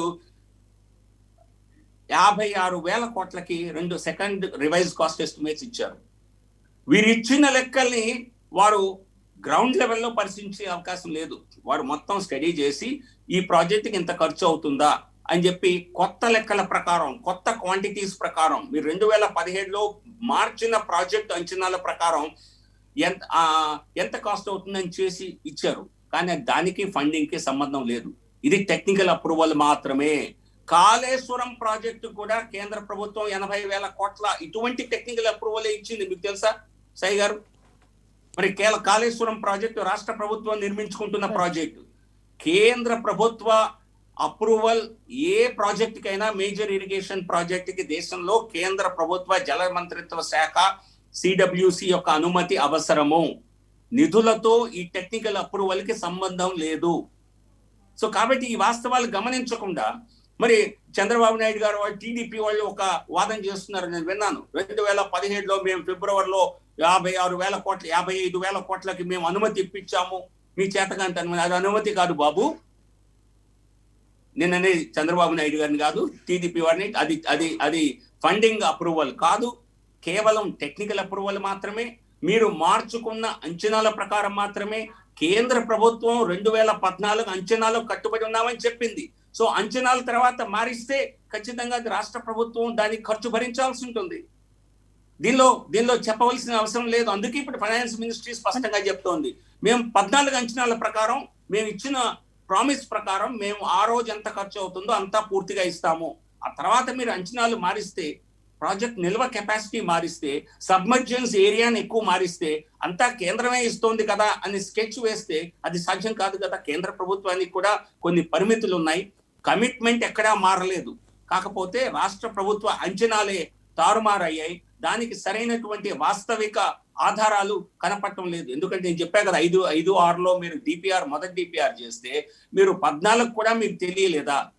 క్వాంటిటీస్ మారితే మరి ఆ అప్రూవల్ సమయంలోనే, చట్టంలోనే, మరి చట్టానికి ముందే దీన్ని అనుమతించాలి కదా. మరి అది జరగలేదు. అంతా అయిపోయాక చివర్లో ఏదో టెక్నికల్ అప్రూవల్ కోసం ఇచ్చారంతే. అంటే ఇక్కడ మీరు చెప్పేది ఇరిగేషన్ కాంపోనెంట్ అంటే కన్స్ట్రక్షన్ కాస్ట్ మాత్రమే ఇస్తుంది కేంద్రం. R&R అనేటువంటిది కంప్లీట్గా రాష్ట్రానికి వదిలినట్ట, లేదా ఆనాడు ఉన్నటువంటి R&R వరకన్నా మీరు ఇస్తున్నారా? సాయి గారు, నేను చెప్పాను ఇందాక, చాలా స్పష్టంగా మరొకసారి చెప్తాను మీ ప్రేక్షకులందరికీ, రాష్ట్ర ప్రజలందరికీ కూడా ఈ విషయం తెలియాలి. 2014లో చట్టం చేసే సమయానికి ఈ ప్రాజెక్టుకు అవసరమైన ప్రతి నయా పైసా ఇరిగేషన్ కాంపోనెంట్ కి, ల్యాండ్ తో సహా, R&R, రీహాబిలిటేషన్ అండ్ రీసెటిల్మెంట్ తో సహా దీన్ని ఎస్టిమేట్ చేసి 29,000 కోట్లుగా నిర్ధారించడం జరిగింది మొత్తం ప్రాజెక్ట్ కాస్ట్. దానిలో మీకు ఎగ్జాక్ట్ నెంబర్లు చెప్తా కావాలంటే 29,000 ఎంత ఎగ్జాక్ట్ అన్నది. దీనిలో వినండి, 27,000 కోట్ల 95 లక్షలు ఇది అంతిమంగా వేసినటువంటి అంచనా. 29,027 కోట్ల 95 లక్షలు. దీనిలో ఇరిగేషన్ కాంపోనెంట్, ఎందుకంటే 3 కాంపోనెంట్స్ గా ఉన్నాయని తెలిసి దాన్ని డిస్ట్రిబ్యూట్ చేయడం జరిగింది. అన్ని కాస్ట్లను కూడా, ఇంక్లూడింగ్ R&R కాస్ట్ కూడా డిస్ట్రిబ్యూట్ చేయడం జరిగింది. ఆ డిస్ట్రిబ్యూషన్ చేయటంలో ఇరిగేషన్ కాంపోనెంట్ ని ఎస్టిమేట్ చేశారు ఇప్పుడు 20,398.61 కోట్లు. 20,399 కోట్లు అనుకోండి. ఇది ఇరిగేషన్ కాంపోనెంట్ కాస్ట్. ఇది పూర్తిగా మేము భరిస్తామని కేంద్రం ఇప్పటికీ చెప్తోంది.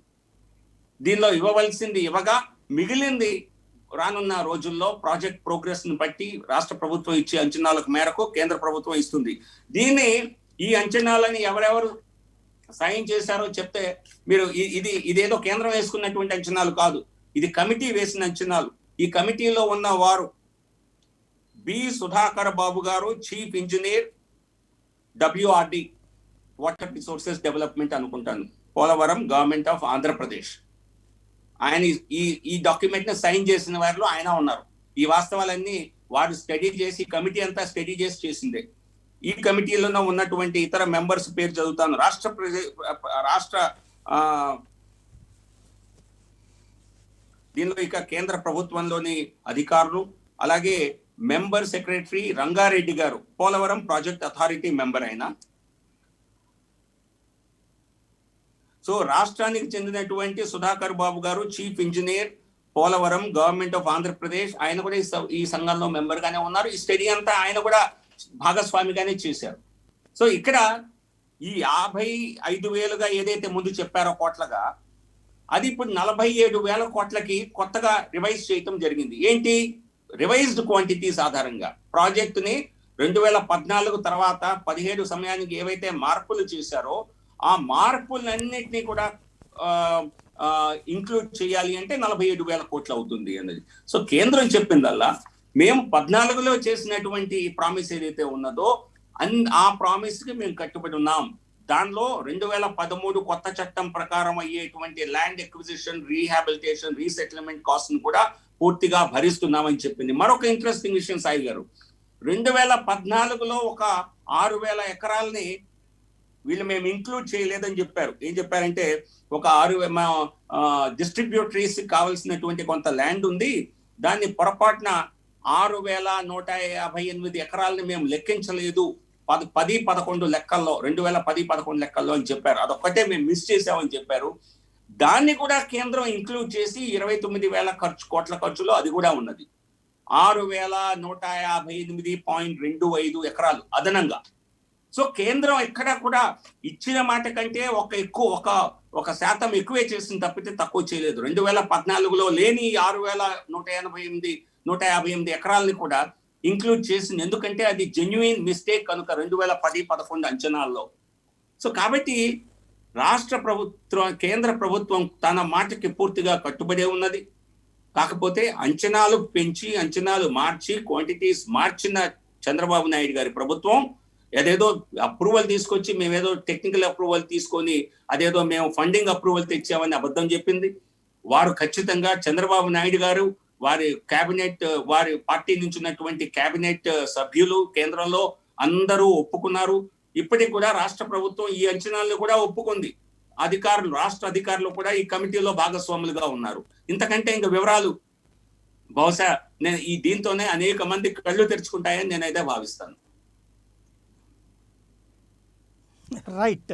ఈవేళ ఇప్పుడు ఈ కొత్త అంచనా ప్రకారం ఒక 47,000 కోట్లు కావాలంటే దాదాపుగా ఇంకో 17,000 కోట్ల వరకు, మీరు చెప్పిన లెక్క ప్రకారం 30,000 కోట్లు వేసుకున్నాం, ఇంకో 17,000 కోట్లు రివైజ్డ్ ఎస్టిమేషన్ ప్రకారం రాష్ట్ర ప్రభుత్వం మీద బడ్డెన పడుతుంది. అంత కట్టగలిగిన స్టేజ్లో రాష్ట్రం ఉందనుకుంటున్నారా? లేదా అది కూడా ఏమన్నా ఇవ్వడం ద్వారా భారతీయ జనతా పార్టీ ఆంధ్రప్రదేశ్లోకి రావాలనుకుంటుంది కాబట్టి అది ఒక గిఫ్ట్గా ఏమన్నా ఇస్తారా? సాయి గారు, సో ఈ ప్రాజెక్ట్ ని ఖచ్చితంగా కొత్త అంచనాల ప్రకారం 2014 తర్వాత మార్చిన అంచనాల ప్రకారం కడతాం అని చెప్పి మరి రాష్ట్ర ప్రభుత్వం కూడా స్టేట్మెంట్ చేస్తోంది. ఎందుకంటే ప్రాజెక్ట్ నిర్మాణం కావటం, దాని ద్వారా అందరూ లబ్ధి చెందటం, రాష్ట్ర ప్రజలు లబ్ధి చెందాలి అన్నది మనందరికీ ఉన్నటువంటి ఒక కళ. కేంద్ర ప్రభుత్వం తన వంతు బాధ్యతగా తాను చెప్పిన కమిట్మెంట్ కి లోబడే మరి ఈ రోజున ఎస్టిమేట్స్ ని ఫైనల్ గా మరి చెప్పడం జరిగింది. సో కాబట్టి కేంద్రం ఇచ్చిన నిధులతో అదనంగా రాష్ట్ర ప్రభుత్వం మరి ఏ రకంగా ముందు దీనిలో ఉన్న అవినీతిని తీసేయాలి. 47,000 కోట్లలో కూడా పెద్ద స్థాయి అవినీతి ఉన్నది అన్నది నా దగ్గర ఉన్నటువంటి సమాచారం. అటువంటిది ఏదైనా ఉంటే రాష్ట్ర ప్రభుత్వం మరి ఆ ల్యాండ్ రికార్డ్స్ అన్నవి పూర్తిగా రాష్ట్ర ప్రభుత్వ పరిధిలోని అంశాలు. అక్కడ నేను వెళ్ళాను, పోలవరాన్ని కూడా నేను 2019 బహుశా సెప్టెంబర్లో అనుకుంటాను వెళ్ళాను. డీటెయిల్డ్ గా ఒక స్టడీ చేయటం జరిగింది, అధికారులందరితో సమీక్ష నిర్వహించడం జరిగింది. అప్పుడు నాకు అనేక మంది అక్కడ ఉన్నటువంటి స్థానికులతో మరి అనేక గ్రామాల్లోకి వెళ్ళి వారితో చర్చించడం జరిగింది. విస్తృతంగా మరి తప్పులు దొర్లాయని, అక్కడ అవినీతికి పెద్ద స్థాయిలో అక్రమార్కులు ప్రయత్నం చేశారని ఇవన్నీ వాస్తవాలు వెలికొచ్చాయి. కానీ దీనికి ఒక ప్రాపర్ ఇన్వెస్టిగేషన్ అనేది జరిగితే గానీ వాస్తవాలు నిజంగా బయటికి రావు. సో ఈ రాష్ట్ర ప్రభుత్వం పూర్తి చిత్తశుద్ధితో ఉంటే కనుక ఖచ్చితంగా అటువంటి ఎంక్వైరీ చేపట్టి వెంటనే ఆ అంచనాలని ఈ ఈ 47,000 అంచనాల్లో కోట్ల అంచనాల్లో కూడా అవినీతికి సంబంధించినటువంటి ఏదన్నా ఆధారాలు ఉంటే, ఎందుకంటే అవి కమిటీకి అట్లా ఫీల్డ్ లెవెల్లో విస్తృతంగా స్టడీ చేసే అవకాశం లేదు. వాళ్ళు కూడా కొంత శాంపుల్ రికార్డ్స్ తీసుకొచ్చి పరిశీలించారు. కానీ వారికి ఇన్వెస్టిగేషన్ చేసేటువంటి అధికారాలు ఈ కమిటీకి లేవు. ఇది కేవలం అధికారుల కమిటీ మాత్రమే. సో ఖచ్చితంగా అవినీతి ఎవరెవరైతే చేశారో వారి అవినీతిని ఎక్స్పోజ్ చేయాలని భారతీయ జనతా పార్టీ కార్యకర్తగా, భారతీయ జనతా పార్టీ ఎంపీగా నేను స్పష్టంగా డిమాండ్ చేస్తున్నాను. అలాగే ప్రభుత్వ భూములు ఎవరెవరు వారి పేర్లతో ఎవరెవరు అన్యాక్రాంతం ఎవరెవరి పేరున అన్యాక్రాంతం అయ్యాయో, ఏ రకంగా కొట్టేయాలని ప్రయత్నం చేశారో, ఈ ప్రభుత్వం కూడా రాగానే మరి గత మాజీ కాంట్రాక్టర్లని మరి తీసేస్తామని వారిపై ఇన్వెస్టిగేషన్ చేసింది. నాకు కూడా పోలవరం అథారిటీ వాళ్ళు ఇచ్చిన డిస్కషన్ లో నాకు చెప్పారు, ఈ ప్రభుత్వం 2,000 కోట్లు గత ప్రభుత్వ పార్టీకి గత కాంట్రాక్టర్లకి అధికంగా పే చేశారని, అందుకే రివర్స్ కాంట్రాక్షన్ ద్వారా మళ్ళీ కొత్తగా కాంట్రాక్ట్లు ఇస్తున్నాం, రివర్స్ బిడ్డింగ్ ద్వారా మళ్ళీ ఇస్తున్నామని. సో మరి ఆ 2,000 కోట్లని అదనంగా ఇస్తే మరి దాన్ని ఎందుకు రాబట్టడం లేదు? అది కూడా కేంద్రమే చెల్లించాలి అనుకోవటం తప్పు కదా. సో మరి అవినీతి పైన ఈ ప్రభుత్వం ఏ రకంగా పోరాటం చేస్తోంది అన్న దానిపైన కూడా మేము ఖచ్చితంగా మా దృష్టి పెడతాం. కేంద్ర ప్రభుత్వం నుంచి అదనంగా నిధులు కావాలంటే ఏ రకంగా సహాయం కోరాలో రాష్ట్ర ప్రభుత్వం అన్ని విధాలా కోరుతోంది. కేంద్రం కూడా సహాయం చేయాలని ఖచ్చితంగా మేము కార్యకర్తలుగా పార్టీ ఆంధ్ర రాష్ట్ర పౌరులుగా మేము కూడా భావిస్తాం. కాకపోతే కేంద్రాన్ని తన చేసినటువంటి కమిట్మెంట్స్ కి అనుగుణంగా పనిచేయగలదు తప్పితే కేంద్రం మరి వారికి కూడా డిస్క్రిప్షన్ చాలా తక్కువ ఉంటుంది. సో ఏ రకంగా ఈ నిధుల సమీకరణలో కేంద్రం సహాయం చేయొచ్చు అన్న దానిపైన రాష్ట్ర ప్రభుత్వం చర్చిస్తోంది. మా వంతు కృషిగా మేము కూడా కేంద్ర ప్రభుత్వానికి పూర్తి స్థాయి సహకారాలు అందించాలి అని చెప్పి ఒక విజ్ఞప్తి అయితే ఆలోచన చేసే అవకాశం ఉంది. ఫైనల్గా ఒక్కటి చెప్పండి, గతంలో తెలుగుదేశం పార్టీతో ఉన్నటువంటి సందర్భంలో ప్రత్యేక హోదా వదిలేశారు, ప్యాకేజీకి ఓకే అన్నారు. ఆ తర్వాత చివరిలో ఆ హోదానే కీలకమైనటువంటి అంశమని గమనించి హోదా కోసం మీతో బయటకు వచ్చారు, మీ నుంచి విభేదించారు, గొడవ పడ్డారు, దాని గురించి పెద్ద ఎత్తున ఉద్యమించారు చంద్రబాబు గారు. ఇప్పుడు పవర్లోకి వస్తే మేము హోదా తెస్తామన్నటువంటి వైఎస్ఆర్ కాంగ్రెస్ పార్టీ అధినేత అలాగే ముఖ్యమంత్రి జగన్మోహన్ రెడ్డి గారు పదే హోదా గురించి ప్రతిసారి ప్రధానిని కలిసి వచ్చినప్పుడల్లా అడిగామని చెప్తున్నారు. రానున్న ఎన్నికలకి ముందు మళ్ళీ ఇది ఒక వివాదం కాబోతోంది. ప్రత్యేక హోదా ఇవ్వడానికి సిద్ధంగా ఉన్నారా? ఇవ్వకపోతే ఆంధ్రాలో ఏ పేరుతో అడుగు పెడతారన్నటువంటి ప్రశ్న మళ్ళీ వస్తుంది. ఏమని చెప్తారు ప్రజలకు సమాధానం? సాయి గారు, ఇది ముగిసిన అధ్యాయం. దీన్ని ఇంకా సాగదీయాల్సిన అవసరం లేదు. ఖచ్చితంగా రాష్ట్రానికి హోదా మనకు రావాల్సి ఉండే, కాకపోతే వ్యవస్థ మారిన కారణంగా ఇవ్వటం సాధ్యపడలేదు అని గతంలో చెప్పడం జరిగింది. దాని ద్వారా కేవలం నిధుల రూపంలో తప్పితే మరొక సహాయం రాష్ట్రానికి రాదు అని చెప్పి కూడా అప్పుడు అంచనాలు వేయటం జరిగింది. అప్పుడు చంద్రబాబు నాయుడు గారి అంచనాలు వేసి సంవత్సరానికి దానికి దాదాపుగా 3,000 కోట్ల రూపాయల దగ్గర లెక్కించడం జరిగింది. దానికి అనుగుణంగా మరి దాదాపుగా 20,000 కోట్లకు పైగా ప్యాకేజీని నిర్మాణం చేయటం జరిగింది. సో కాబట్టి రాజకీయంగా ప్రత్యేక హోదా అనే అంశాన్ని వాడుకొని బీజేపీని నష్టపరచాలి అని ఒక ప్రయత్నం 2 పార్టీల ద్వారా జరిగింది. లేని వాటిని అవాస్తవాలని చెప్పి దీనిలో ప్రత్యేక హోదాలో ఏదో ఇన్కమ్ ట్యాక్స్ ఎగ్జెంప్షన్ వచ్చేస్తుంది కార్పొరేట్స్ అని చెప్పి అన్ని అవాస్తవాలు ప్రచారం చేయడం జరిగింది. అటువంటిది ఏమీ లేదు. లేని దాన్ని చూపించి బీజేపీని నష్టపరిచిన ఒక ప్రయత్నం జరిగింది. దానిలో మమ్మల్ని టార్గెట్ చేసి తాను రాజకీయంగా లబ్ధి పొందొచ్చని చంద్రబాబు నాయుడు గారు చేసిన ఒక రాజకీయ ఆలోచన, దుర్మార్గపు ఆలోచన, అది పూర్తిగా బెడిసికొట్టింది. ఎన్నికల సమయంలో నేను పూర్తిగా క్యాంపెయిన్ సమయంలో అన్నిట్లో కూడా అన్ని జిల్లాల్లో కూడా నేను తిరగటం జరిగింది. ఎక్కడ ఏ సందర్భంలో ఏ నాయకుడు ఇటు జగన్మోహన్ రెడ్డి గారు కానీ అటు చంద్రబాబు నాయుడు గారు కానీ ప్రత్యేక హోదా అన్న మాట ఒక్కసారి విన్నట్టుగా కూడా నాకైతే గుర్తులేదు. మీరు రికార్డ్స్లో ఏమైనా ఉంటే వేసుంటే చూపించండి. అదే అంతకంటే దుర్మార్గం మరొకటి ఉండదు. మరి అంత పెద్ద అంశం అయితే 14 రోజులు జరిగే ఎలక్షన్ క్యాంపెయిన్ లో ఇద్దరు లీడర్స్ ఒక్క సభలో కూడా ప్రత్యేక హోదా గురించి ప్రస్తావించకపోవడం ఏంటి? దాన్నే ప్రధాన అంశంగా ప్రస్తావించాలి కదా, చేయలా. ఎందుకంటే అది కేవలం వాడుకున్నారు, బీజేపీని నష్టపరచడం కోసం వాడుకున్నారు. అది ప్రజలు గమనించారు. కాబట్టి మరలా దాని అవకాశం లేదు. ఇప్పుడు ఆ హోదా అనే అంశం లేదు కనుక, ఉండుంటే ఖచ్చితంగా దాని వలన లబ్ధితో పాటు ఆ టైటిల్ కూడా మనకుంటే బాగుండేది అని మనందరం కోరుకునే వాళ్ళం కూడా. కానీ ఈ రోజున ఆ వ్యవస్థ లేదు. 14వ ఆర్థిక సంఘం తర్వాత వ్యవస్థని మార్చడం జరిగింది.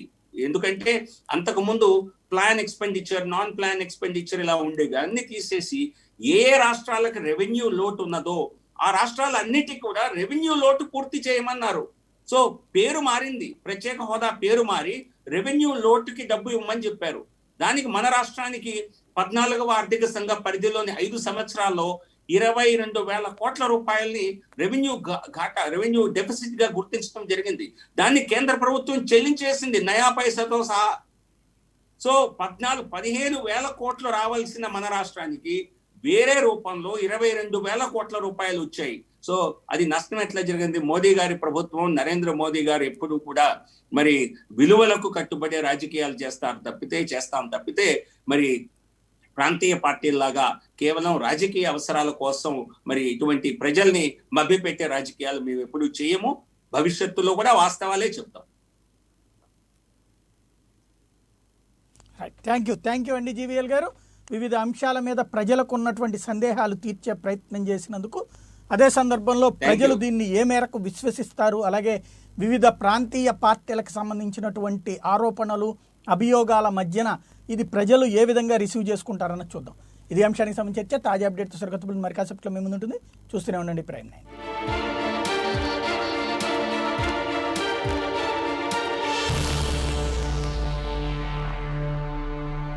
ప్రైమ్ 9 న్యూస్ ప్రేక్షకులందరికీ సితారా టీం తరపున హ్యాపీ దీపావళి. పెళ్ళైనా ఇల్లైనా శతాబ్ది కాలం ఉంటేనే దాని విలువ. ఖచ్చితమైన నమ్మకం. మన డబ్బుకి విలువ పెంచే అంకిత భావం ఉన్న శతాబ్ది టౌన్షిప్ తోనే అది సాధ్యం. శతాబ్ది టౌన్షిప్.